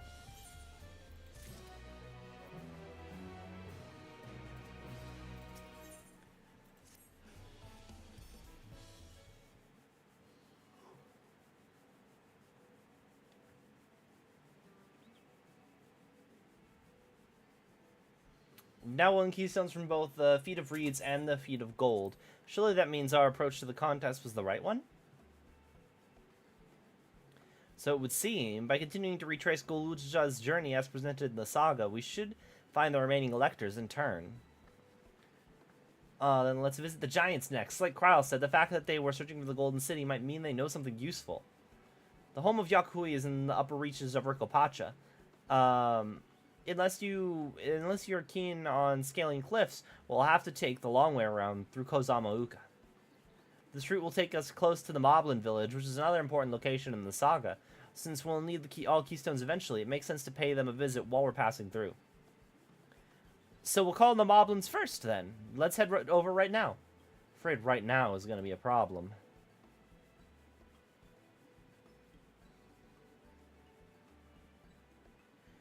The flight of Wee Wingless, the great stairs leading to the Moblin settlement, collapsed in the storm.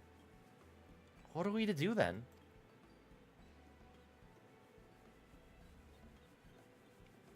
There is an alternative, but it requires preparation. Until it's ready, you could rest at the cabins or see more of the city, whatever you prefer.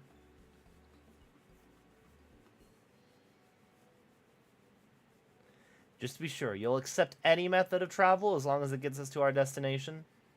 Of course, who do you take me for? Then as your guide, I will see to the arrangements. Seems we have some free time on our hands. Let's make the most of it.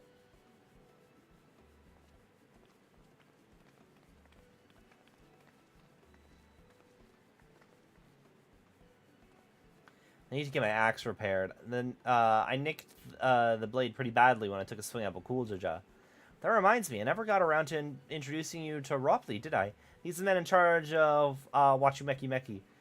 It's a good person to know. Want to come along? Let's go then.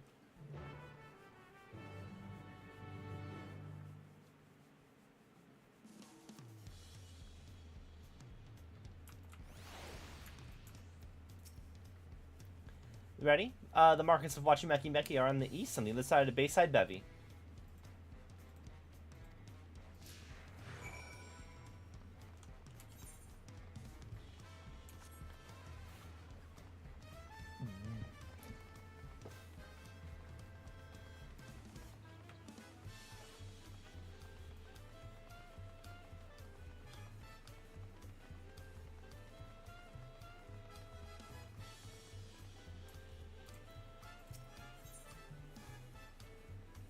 Auntie's Tacos. I just finished off my tacos. This is Auntie's Tacos, named for its owner, the lovely Tisol. If you're after the best tacos in Tuliolo, this place sits at the top with Zabali of Thai. You say that, Third Promise, but you only ever eat old Brook-Evu's food. Come by mine for a change. Sorry, Tisol, it's been a while, hasn't it? I swear I'll stop by for a bite once the contest is over.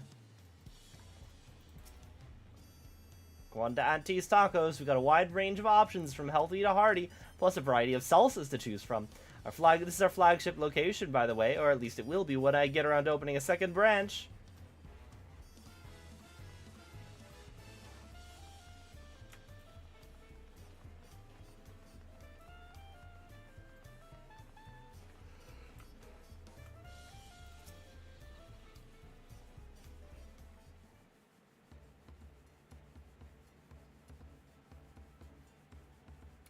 My, the Third Promise. How may I assist you this fine morning? Well met, Ropley. I need to buff a nasty nick off my axe blade. Yeah, it's been chipped off quite terribly. Trying to cleave rocks again, are we? Something like that. Think you can fix it? You stand among Tural's most prestigious gathering of artisans and ask this question? 'Tis child's play. We'll have it repaired for you in 2 shakes of an alpaca's tail. Good to hear. I leave it in your capable hands. Who's your companion, if I may ask? This is missing a great adventurer recruited from across the salt. I brought him here to meet you, actually, though he might have a reason to visit Wachumeki Meki sooner or later. Let me introduce myself. I'm Ropley, humble representative of this center of trade. Pleasure to meet you.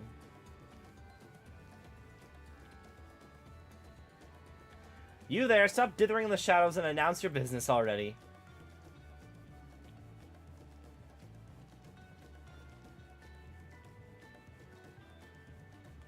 I've seen that man somewhere before.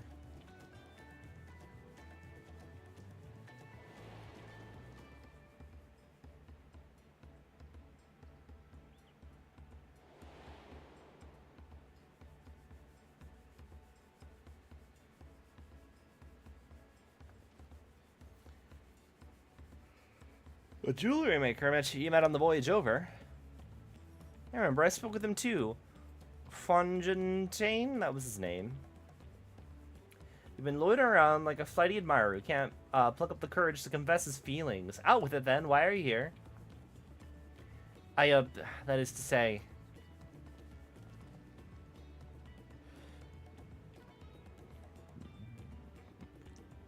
We're not even close to solving that enigma. He wants a job.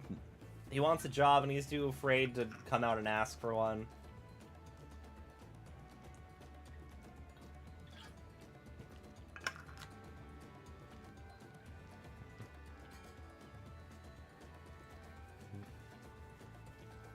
Wonder if we could use someone to talk to. I say we go and ask. Let me know by link pearl if we find him first.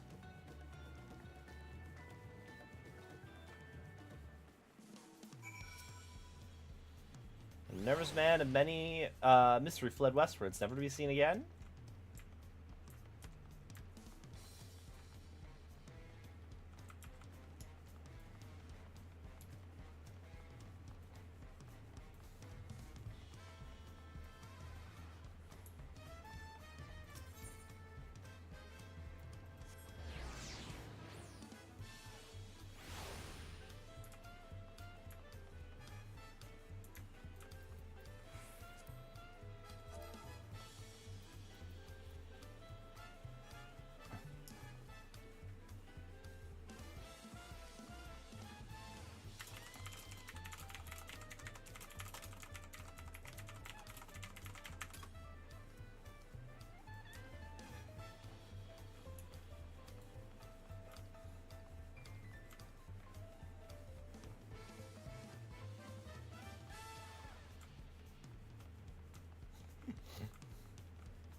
You were conversing with Master Ropley, but wait, we've met before, haven't we? On the ship.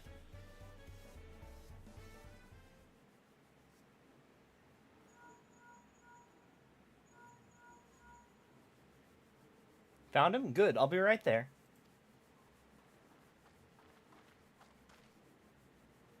Why'd you run off like that? Did you have business with Ropley or not? Please, you needn't concern yourself with my affairs. I'm undeserving of such attention. What are you going on about? I beg of you, do not ask me to explain. Do not.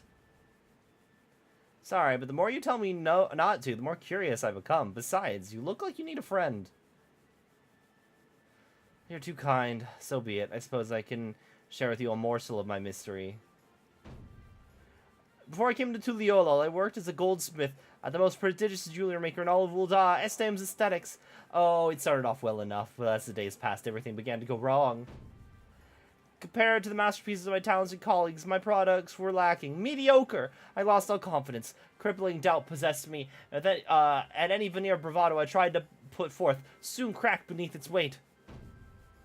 Thus did I take the ship, hoping to find a fresh beginning on new shores, yet as you witness, I lacked the courage to even approach a potential employer. You stand before a man wallowing in the wreckage of his ill-spent existence. Alright then, you offered a morsel and then served us the full course.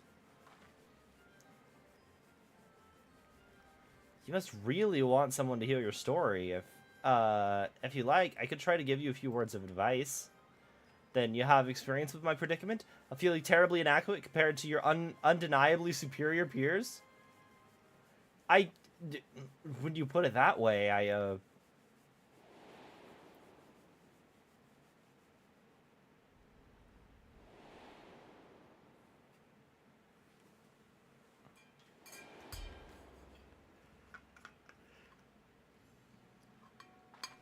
Not me. I'm Wooklamat, third promise of Tuliola. God damn.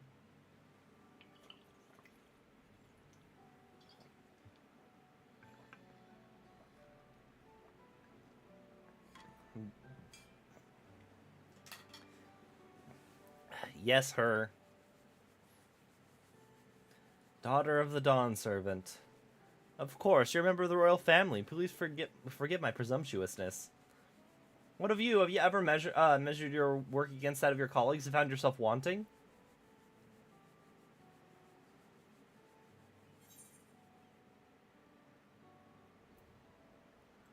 You can't measure your worth by the success of others.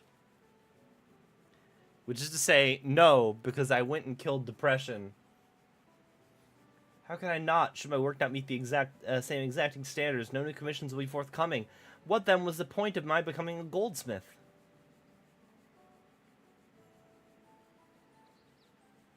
Looking back, 'twas my father who inspired me to take up the trade. His exquisite creations brought radiant smiles to the faces of the clients, and I admired him deeply for it. But in the course of striving to be as great a goldsmith as him, I lost sight of my original motivation. All I ever wanted was to spread joy through my craft as he did. Perhaps I'll give this one last try. Thank you both for reminding me of what's truly important.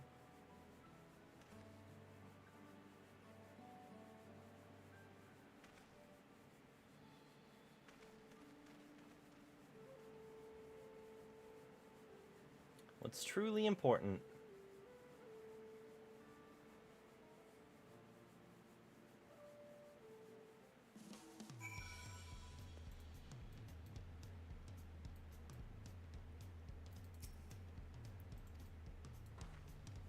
Sorry, I didn't mean to ignore you.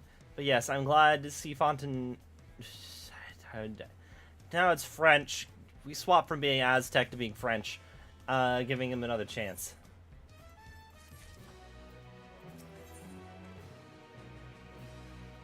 For all Turali.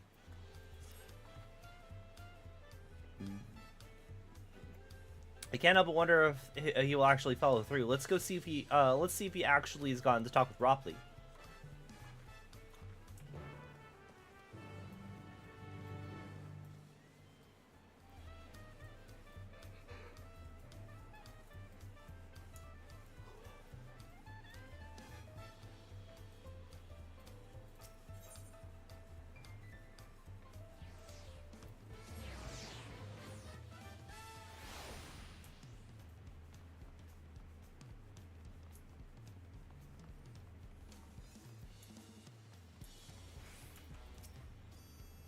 Our lurker seems to be a changed man. I'm not even sure he even is the same man.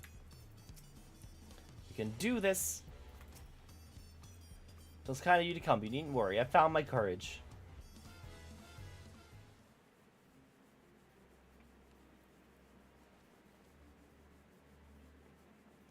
Pray accept my apologies for my earlier behavior. My name is this, and I am a goldsmith from Ul'dah in faraway Eorzea. I realize it's a bold request, but I should like to continue practicing my trade here in Wachumeki. If you will have me, I ask only for the opportunity to bring happiness to others with my creations. So that's what it was about. You're looking for work. Consider yourself hired. Wachumeki is always in need of skilled craftsmen and women. I'll hand her the necessary paperwork. Can you start tomorrow? Yes, of course. I must thank you both for your sage and timely advice. I don't know that I was all that helpful. But you were. Had you not come to speak with me, I never would have had the moment of much needed self-reflection.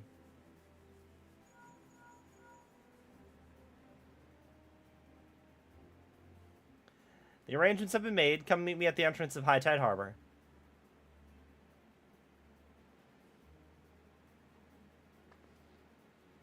I almost forgot. Do you have my axe ready, Ropley?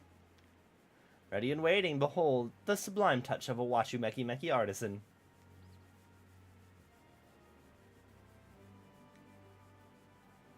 It's as sharp and deadly as the first day I held it. Thank you.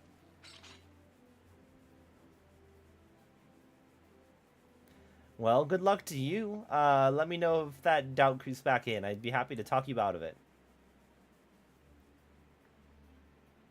As for us, we should head back to the harbor. We don't want to keep Erenville waiting.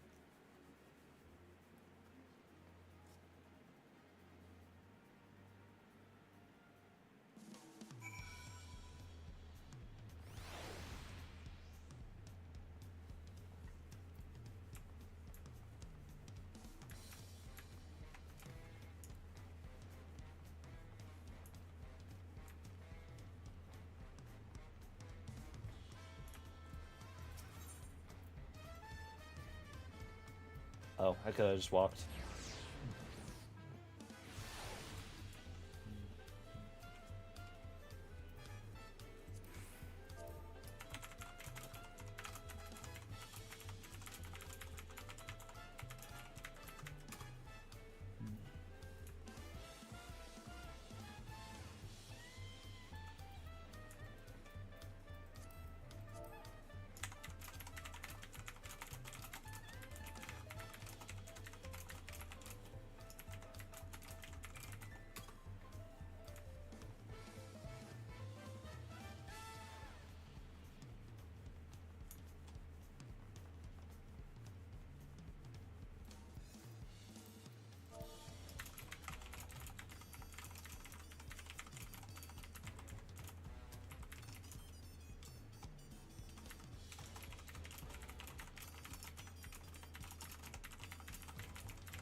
All that waiting has making me hungry, so I tried a taco from both Zabal, Yuvtai, and Auntie T's. I think I prefer Tisoli's spicier flavors.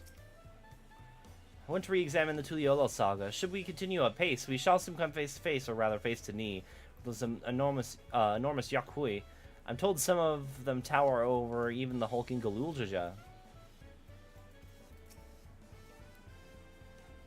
I wandered to the Bayside markets and found earrings almost identical to mine. They indeed seem to be a common travel charm, just as Mablu described.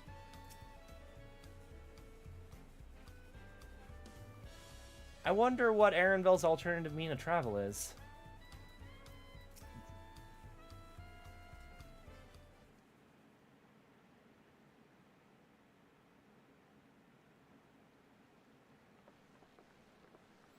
Enough with the secrecy. What's this big plan of yours?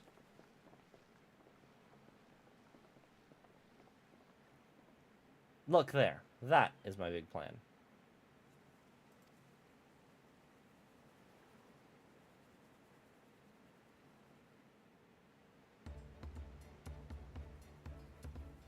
What is that? It's a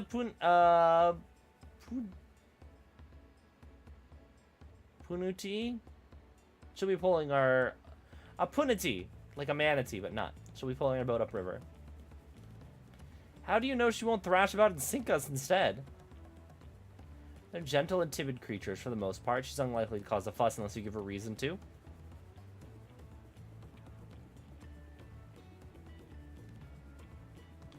First alpacas, now Punties. You're relying a lot on animals for this journey. We should be thankful we have an animal expert as our guide, then.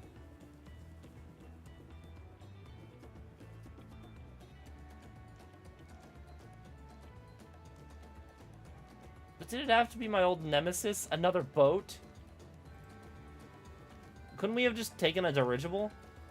Well, I took you for someone who was up to the challenge. Was I wrong?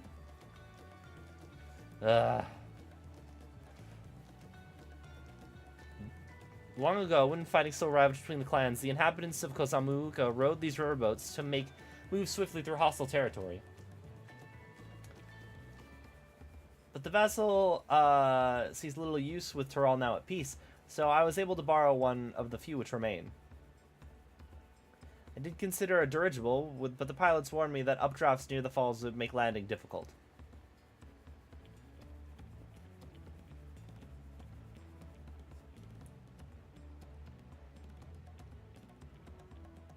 You see it borrow one, yet there appear to be several on the water.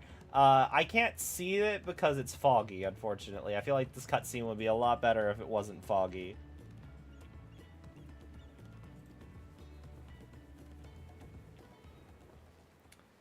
Kona!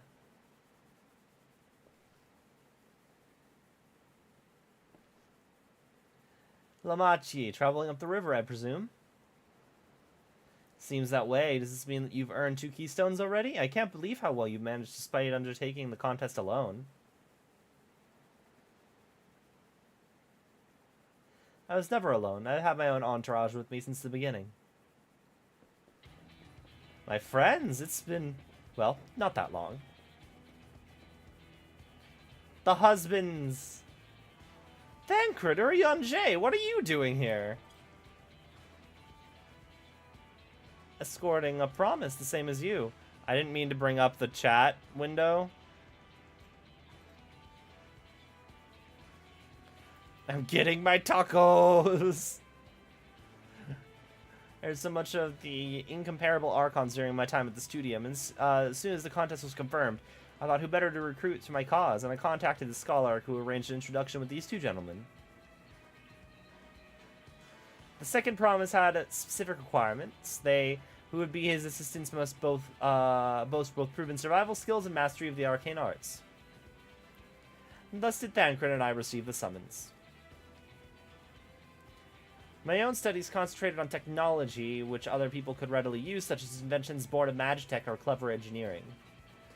Where magic was concerned, I covered only the foundation. Knowing you two, I expect you had other reasons for accepting the job? A few. The nation of Tuliol spans an entire continent. Depending on who wins the throne, the world may be plunged into instability once more. Ever have we striven to preserve peace. Where is our place, if not here now? We did our due diligence, of course, and made sure that, mature of who we were working with before agreeing on this endeavor. He's even more opaque than Urion-J at times, but it's surprisingly... That's quite enough of that. We must be on our way. Wait, I have one question before you two leave. Kwana and Wuklamat are vying for the throne. As Kwana's an entourage, does this not mean that you're resolved to defeat all of his opponents, including us? We're sworn to do all in our power to win this contest for Kona, even if it means competing against our own comrades. We intend to hold nothing back and expect you to do the same. We won't disappoint you.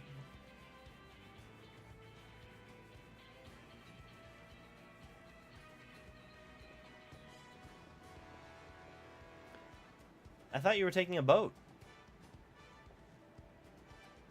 Even if you have been forced to travel on water, the others will be doing the same. I'd rather, if even you have been forced to travel on water, then others will be doing the same. I'd rather walk than risk confrontation on a leaky barge with no possibility of retreat.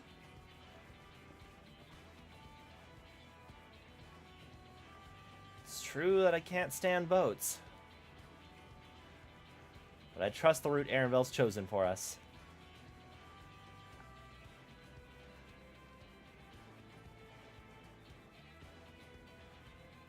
Leave the handling of the Punchi to me. Should other wildlife attack us, however, I may have difficulty keeping her under control.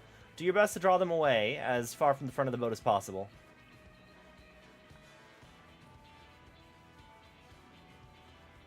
Then we shall remain on deck to stand guard, although it may be wise to have at least one of us sit up front with Arenville, just in case. I'd like to stay on the deck. I'm eager to put my pictomancy to proof. And I'll take any chance to show you that I can hold my own on the battlefield. Then Kryle will stand on guard with Missing.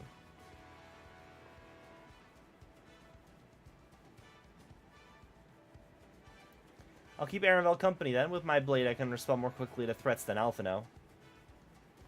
Thank you, but if a fight breaks out, I'll try and stay out of your way. and I shall endeavor to provide aid where it's needed. I can do that as well. That should cover most eventualities. Secure your gear and board the boat whenever you're ready. First dungeon, first dungeon, first dungeon, first dungeon.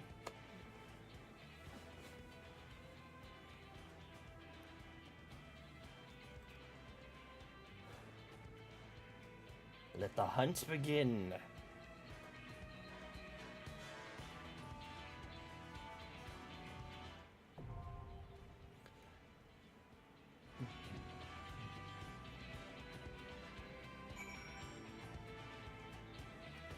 Alright, let's see how long it'll take me to... I want to queue up and actually do it in the Duty Finder.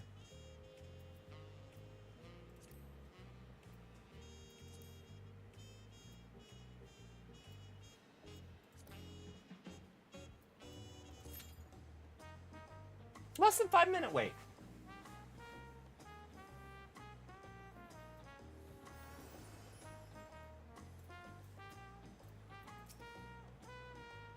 We'll take the smaller boat to the big, to board the big vessel with the Punti.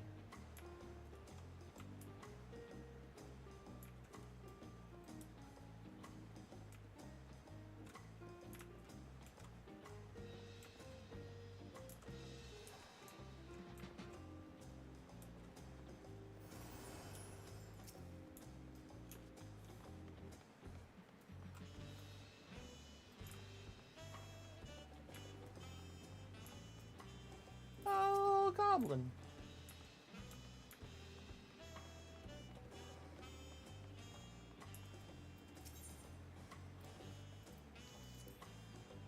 The Triad heard it's popular overseas, so I taught myself how to play in case it might help my Erzing clientele feel at home. I could go for a quick match right now if you're up for it.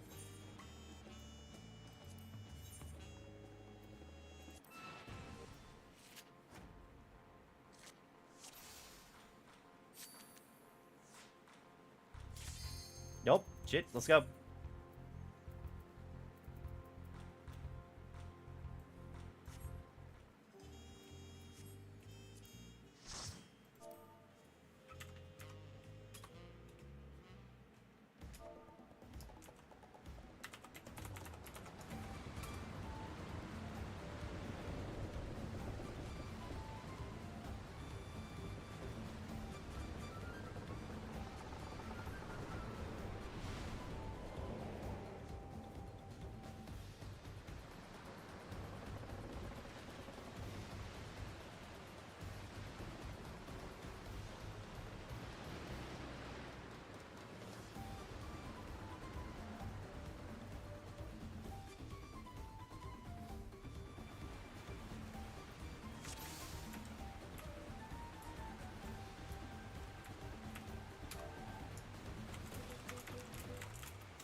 Oh, I forgot to update my portrait.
I'm happy that the other members of the party are the same as me. Of like, I don't want to have any idea what's going on here.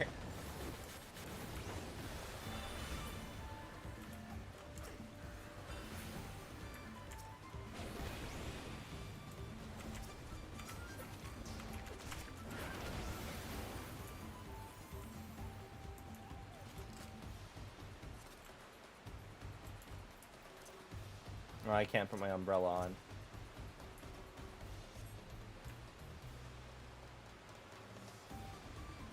That is Bakulja ahead of us. I knew it.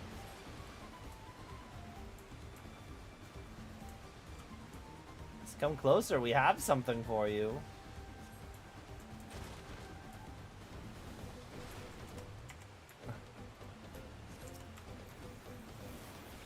I certainly don't, says Mana.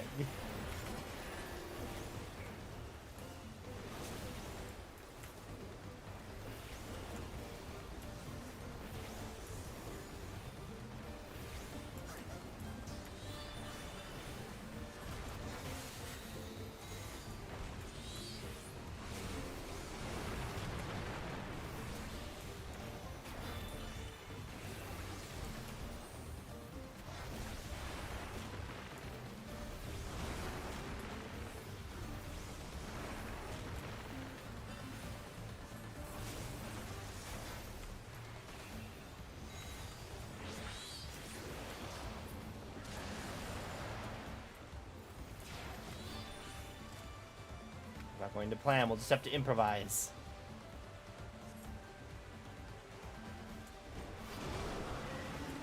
Oh no! The harness! See you upriver if you make it that far. Crippling our boat was a cowardly move. Eredvel, we're losing speed. I can't command the Punti like this. Harness is broken. I'm sorry, we'll have to pull over to the bank.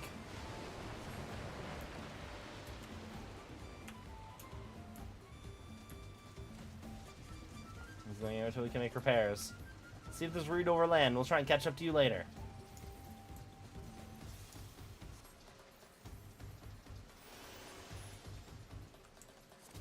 Aw. Prime Punti.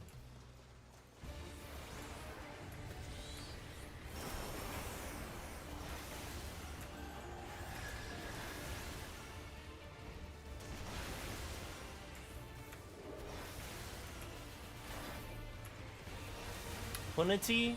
Punity. It's a play on manatee, I know that much.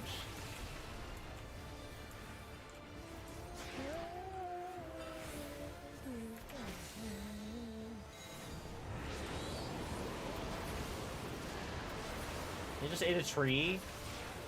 Oh, he's hungry. Oh shit.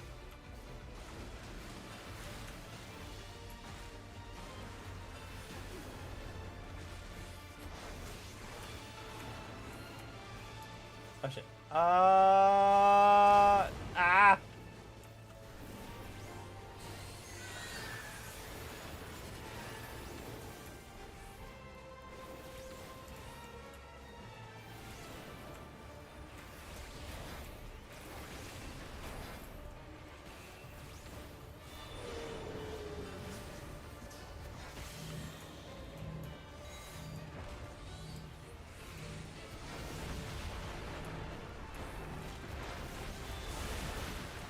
We're good. Oh, is this just... Okay.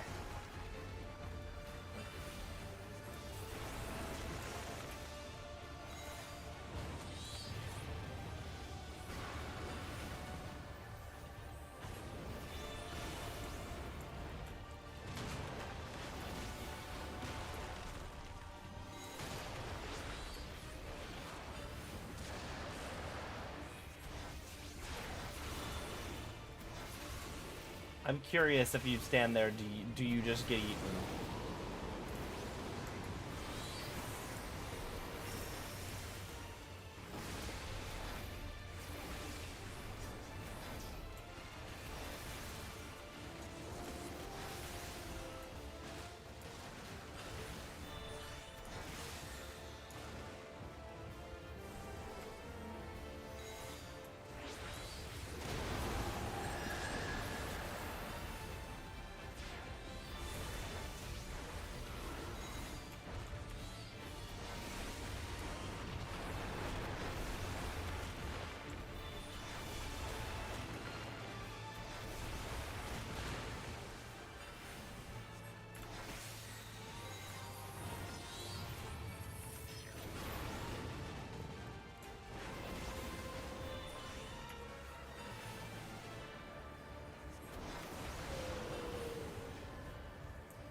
We did it!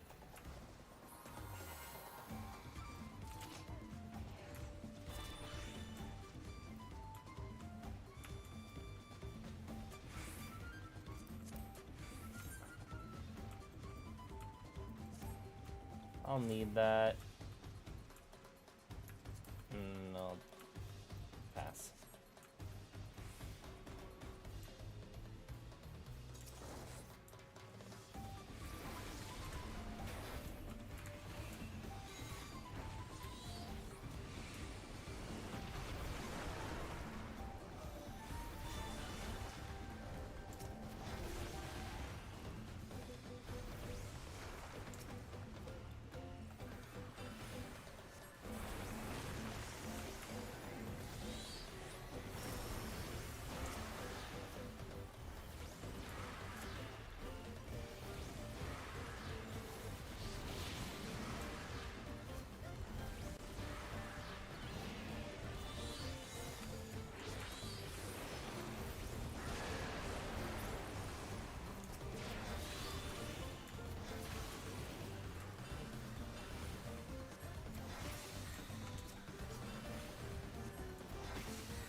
Goop guys!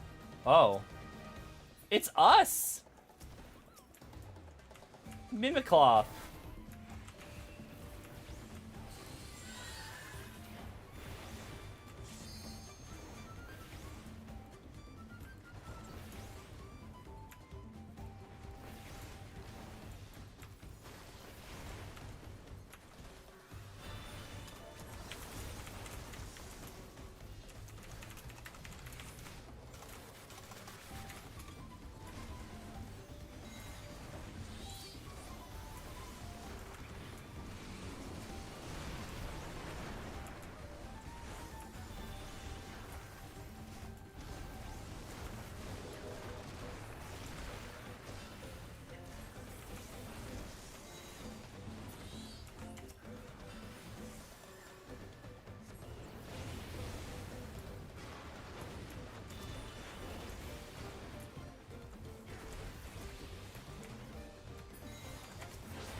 Drowsy!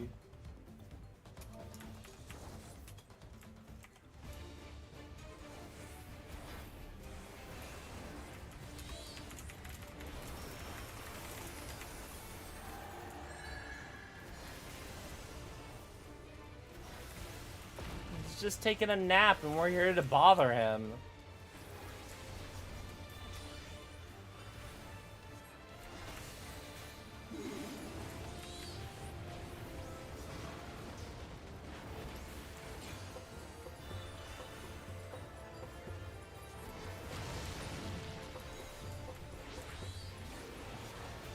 I thought that was the bongo sound effects. Okay, well, I assume I don't want to be pointing in any of the ways. Yeah.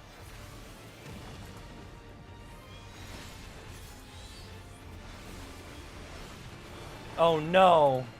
He's got moves! I think we go over here.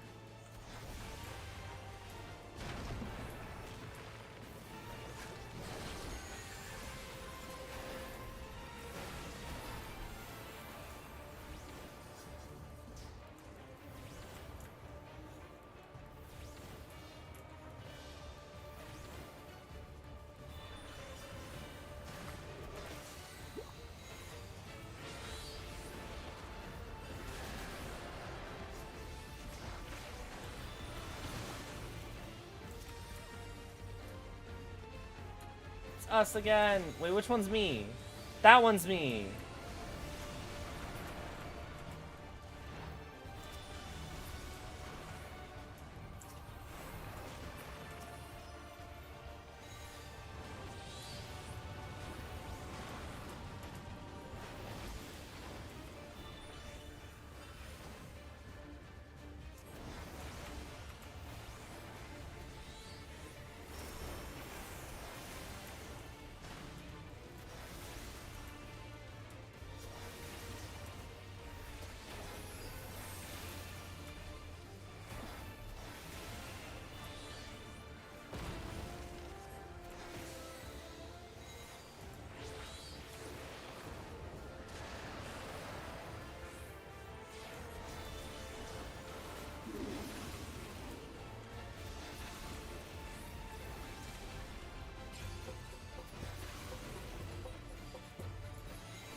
Think I'm safe here? Yeah.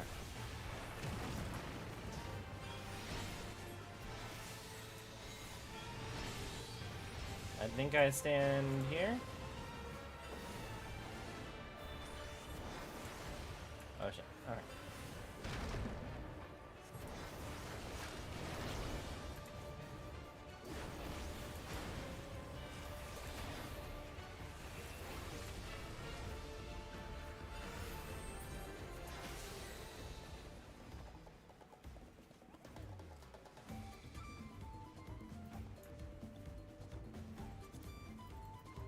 Agreed. Need those.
Big bug. It looks like it's gonna be a boss later.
Necklace of Healing. Oh, this is, oh, what's her face's? Bug! Apex Predator, Apollyon.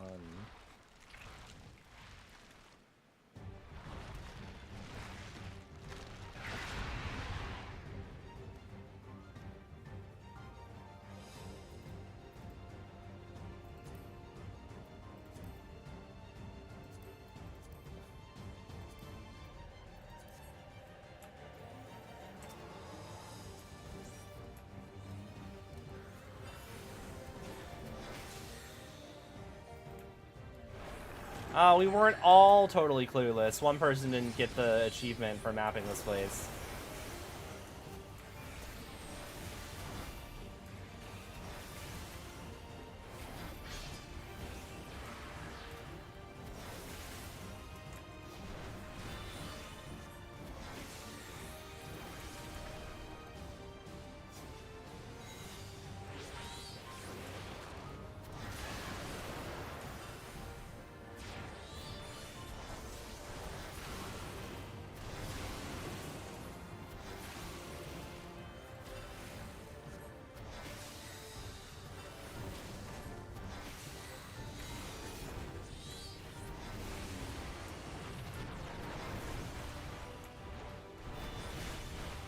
I like how the boss messages are displayed a lot more prominently now.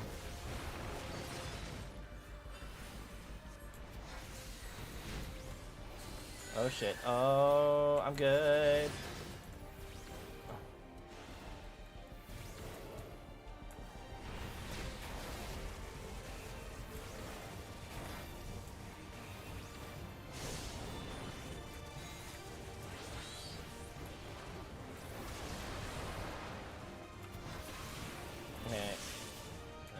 Oh shit, no wait. Oh shit, no wait. Oh, okay, we're good. We're good. Scoot away, scoot away.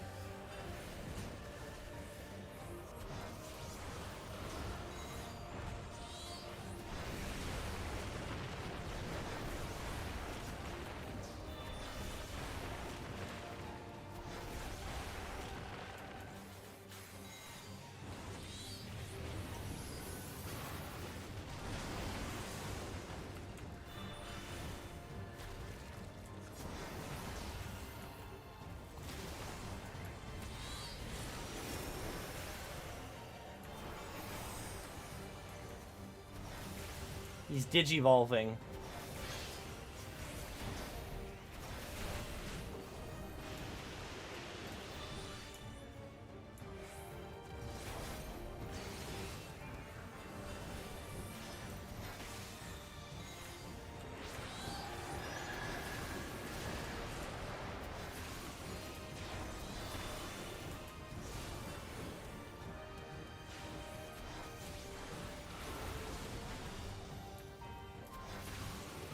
Alright, it's gonna expand. Aha! Okay, cool. Neat.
Well, Kona's gotten ahead of us now. It's the biggest bug I've ever seen. I hope Alice and Aaronville are alright.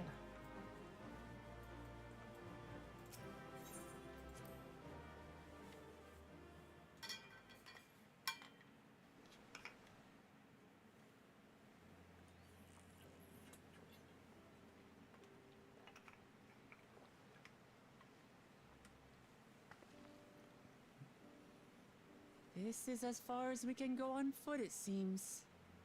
We'll have to head back and see about fixing the boat.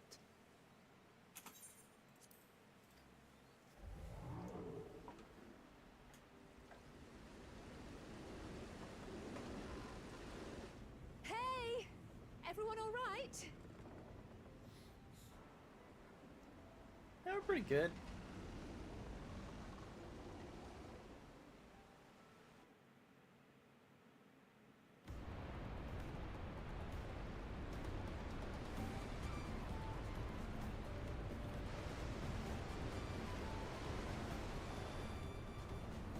I was worried we might not catch up to you. Those caverns you traversed were dug by Yakui in their search for gold. Remnants of their excavations can be found throughout the region. Well, I appreciate the lesson, oh wise guide. Are we landing this boat anytime soon?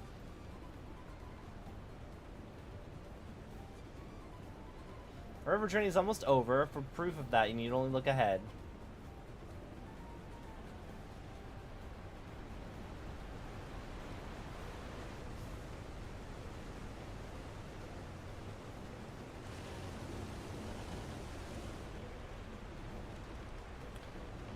The falls were impressive enough from a distance, but it's almost too much now. Yes, amazing. Now please let me off.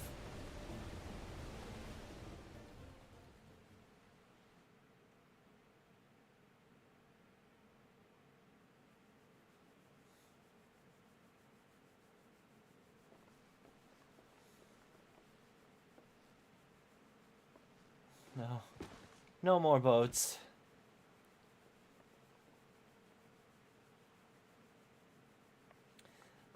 Are you... Oh, you're not alright. I should be surprised if she was. Even without the nausea, we're all spent. There's a mountain shelter nearby, a resting spot for those who've ascended the stairs. I suggest we make use of it. That'll be a welcome respite. Have you the strength for a short walk, Wicklamat? We can rest along the way, too.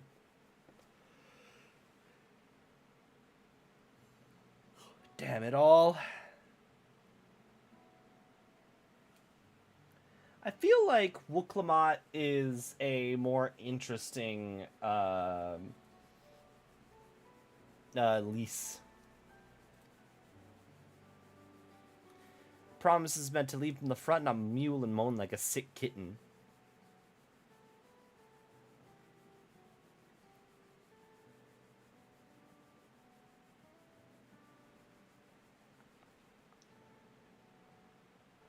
Wicklamat.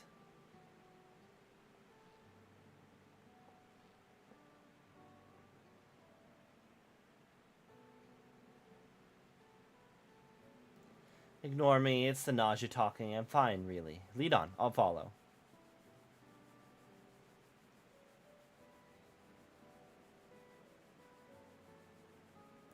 Very well, but if I might say one thing. Just because you're a promise or a claimant for the throne doesn't mean you can't be seen to struggle. You needn't bear this burden alone, so please don't hesitate to talk to us. We're always willing to lend an ear.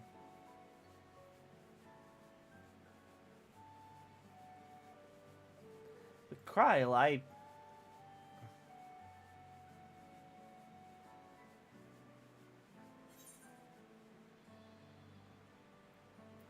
leaning on others is a skill all leaders require.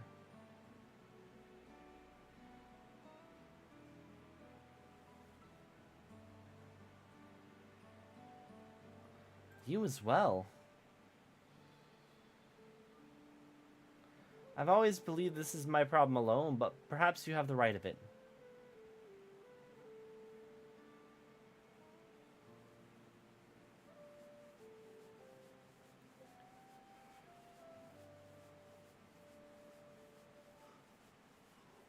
Alright, I'll talk about things. Just give me a moment to collect my thoughts. Of course, as long as you need. We'll be waiting at the shelter when you're ready.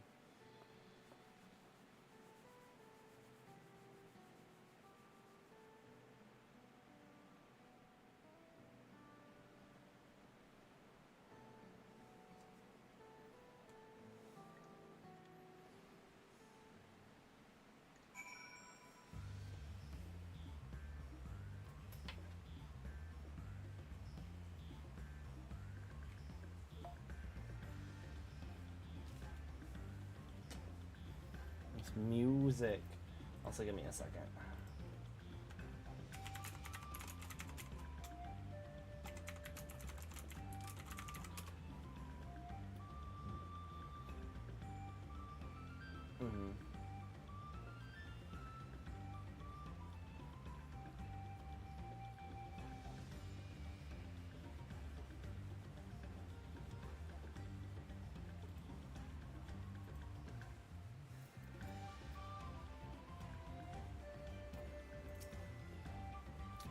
I've long felt that I could never tell anyone when I was confused or hurting that admitting to weakness would bring shame to Papa's name, but if you say you're willing to listen, then there are things I'd like to talk about. Come on, let's catch up to others.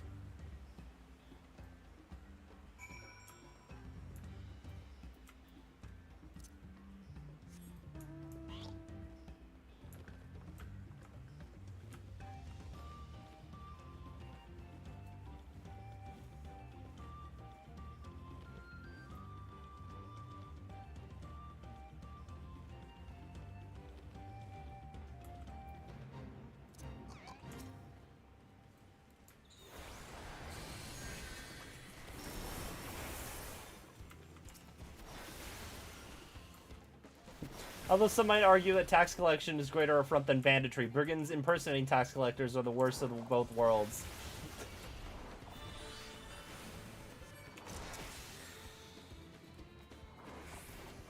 I like that.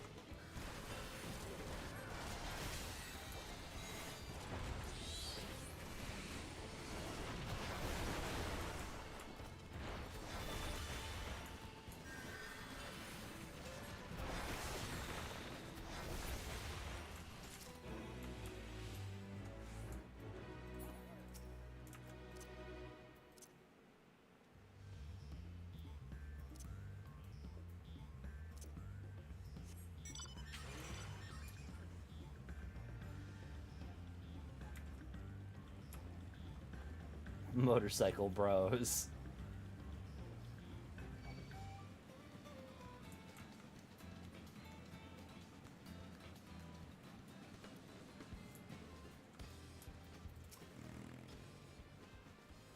This place is called the Many Fires for the constant stream of peddlers and travelers who camp here after climbing the stairs. Now that I've decided to share, I feel so nervous. This side of the region is so different from where the Hanu live. The striking colors of the vegetation alone. It seems like a cozy spot for Wuklamot to let her guard down. I know it can't be easy for her. Hang on, let me attune.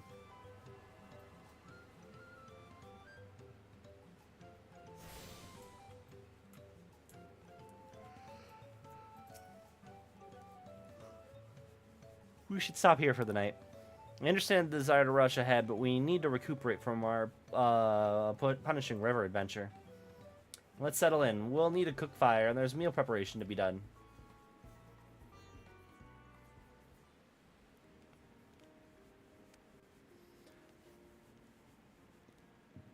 I've been meaning to ask, but how does one become the adopted child of the Dawnservant? I was but a ball of fuzz at the time, so I don't remember much. My earliest memories are of life in the palace. All I know is that I was born in Ikbrash, a village in Yaktel.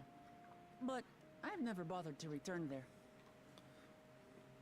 As far as I'm concerned, Lul Jaja is my only parent. Well, I mean, he's two parents, kind of, sort of. I quite understand. I have no memories of my birth parents either. For a while, I wanted to learn who they were. But over time, that curiosity waned. Galuf was my dear grandfather, and he was all I needed. So our situations were quite similar.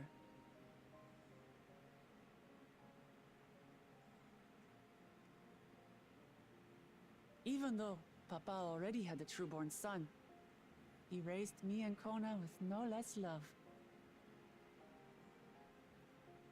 One time, I'd wandered off alone into the forest and gotten lost. Before I became a meal for some beast, Papa dropped everything and came to my rescue.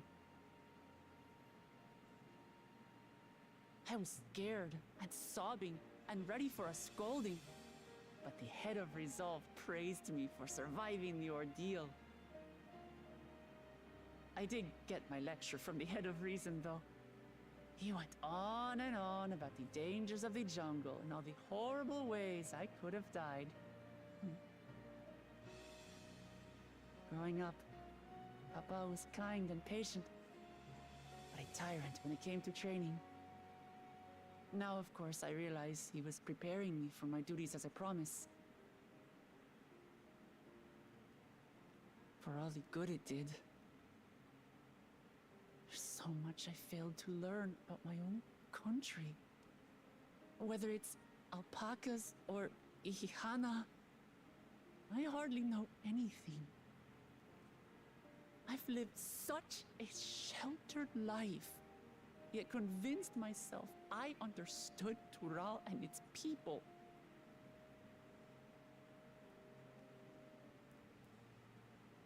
I don't have Kona's education, or Zoralja's strength.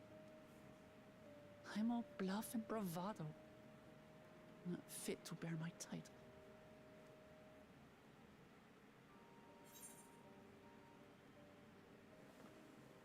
Why do you want the throne?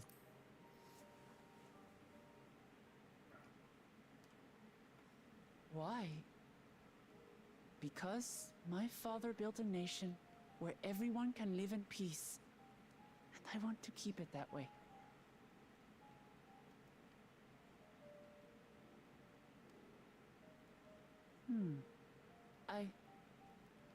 I think I see what you're saying. My reasons for joining the contest have nothing to do with my brothers. It's always been about the Turali, and what I can do for them. You said it yourself. How important it is to properly know something. To hear the voices of others, empathize with how they feel, and think how best to serve. In so doing, you'll come ever closer to being the person you wish to be. I was gonna say they should have said to hear, sorry, feel, and think, and not empathize, feel, and think. From this moment on, I'll stop trying to be the promise I'm not. I won't feign strength to hide my weaknesses. Step by step, I'll learn all there is to know and love about Tulihyolal and my fellow Turali.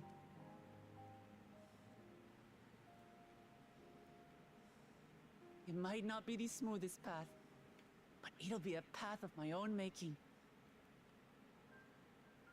I will find the City of Gold for all of us, along with the answers you seek about your grandfather, Kryl. I swear. I appreciate it, Wuklamat, but you needn't take on that burden as well. Galuf Baldessian dedicated his life to protecting people from all manner of threats. As his granddaughter, I wouldn't wish to endanger others for the sake of a personal investigation. So let's just concentrate on winning the contest. We have a shared goal, and, if at all possible, I'd rather we enjoy the journey.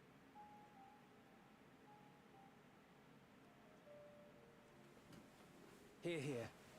We are companions on the same road, bound for the same destination. With our combined talents, nothing will stop us from reaching the Golden City. Thank you. Thank you all. I am proud to call you my friends.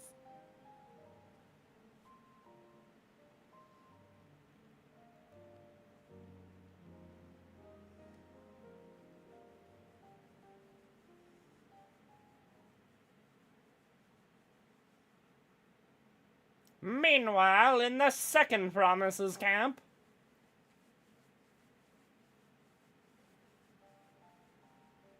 Thank you. Thank you all. I am proud to call you my friends. Right over. We're just right around the corner. They seem to be enjoying themselves. Are you sure you don't want to go and say a word to your sister? Nay, there is no need for that. But what of you two? Wuklamat's allies are your comrades. It must feel strange to be rivals. Helping you has made us rivals, aye. But we're not about to break into fisticuffs over it. Unless, of course, it is a matter of winning or losing the contest. Then I'll have no qualms about putting Alizé on her rear. Despite our long history, never have I been given the chance to test myself against our companions. The thought stirreth within me a most unexpected sense of competition. Okay, Urion J, just gonna go out here and say, that is a blatant lie. You have been a double agent multiple times. Specifically, when you were hanging with the Warriors of Darkness, you could have thrown down with us, but you did not. So, yeah.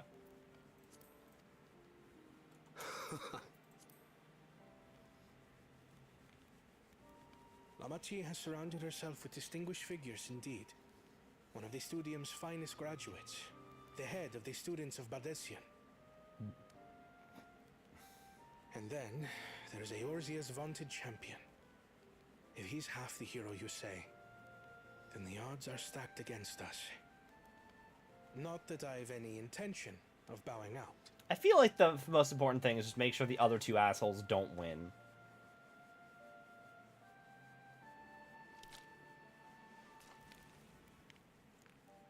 Our time in Urkelpacha only served to strengthen my resolve.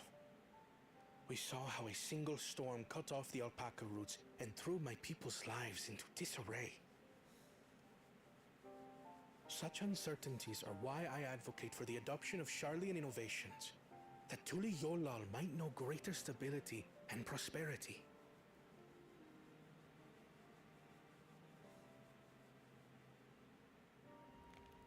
Our nation can change for the better, and I will be the man to change it. Well, it's a start.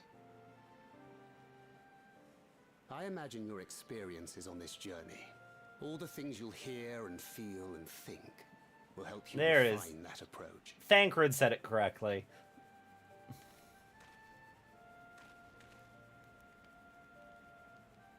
But to return to the subject of the rite, I'm a touch concerned by the condition for victory. The claimant who breaks the seal becomes Dawnservant, not the one who performed the 7 feats first. The would-be victor need only possess the 7 keystones.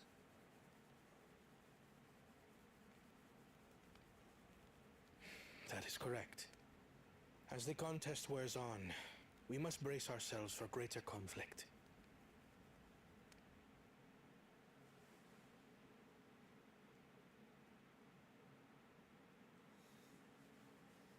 Meanwhile, with the first promise.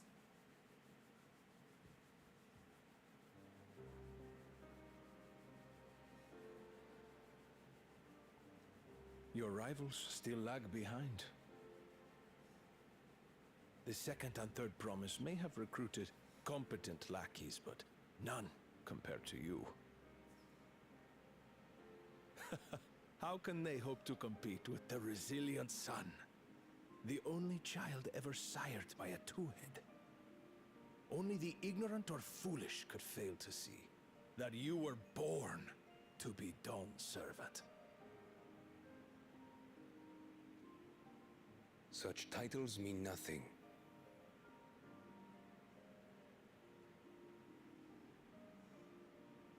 Ah, I neglected to mention. When I first heard the rumors that the contest involved the Golden City, I spoke in confidence with Gulul Jaja's inner circle. They all agreed on one thing. Whoever reaches the City of Gold will attain a power so great, it can dictate the course of history. If this power truly exists, then I humbly beg a fair share of it. Time is passing, and I would put my plans in motion without delay. The useless tool is cast aside after all. And just so there is no misunderstanding, you consent to this course, no matter who is made to suffer. So this guy In is the battle, villain. Everyone bleeds. The Dawn's promise is no exception. What better lesson to teach our people the folly of war?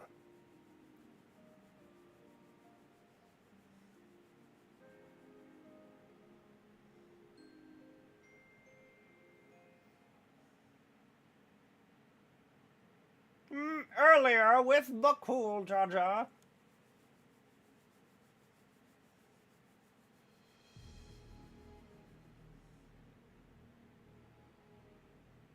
I was hoping for a good scrap, but this bloated sack of bile was no challenge at all.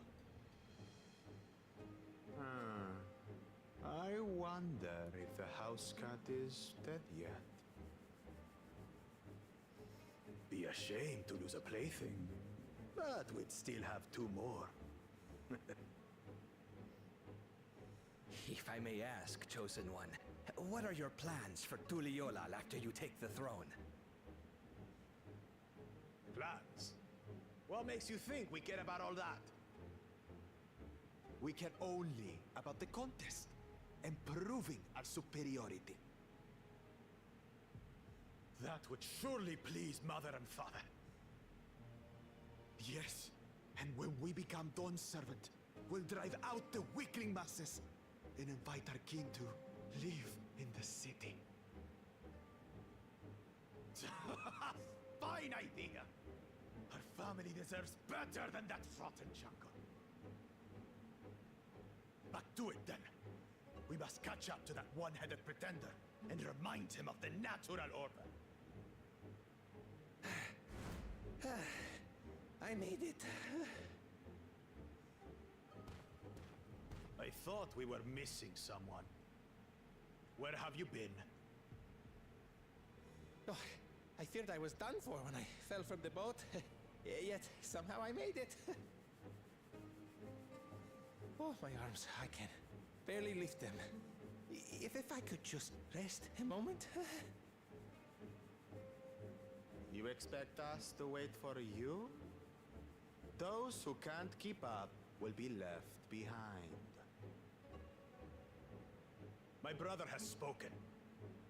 March, or be fodder for the beasts. But I followed the teachings. Everything I've done, everything I've sacrificed, all has been for the blessed seedlings. Wait. Don't leave me behind! I'm begging you!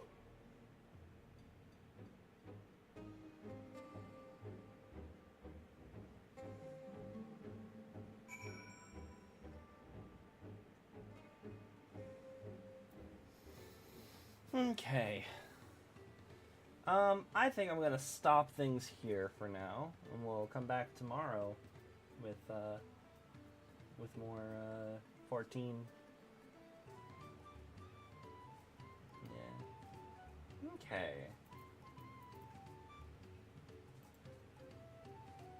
Where is...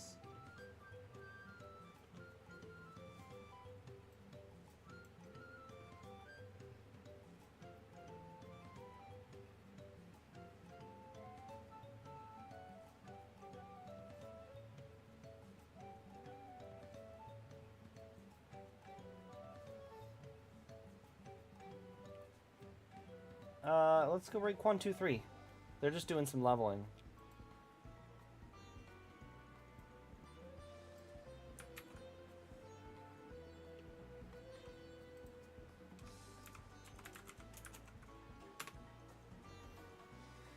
Thank you guys for hanging out.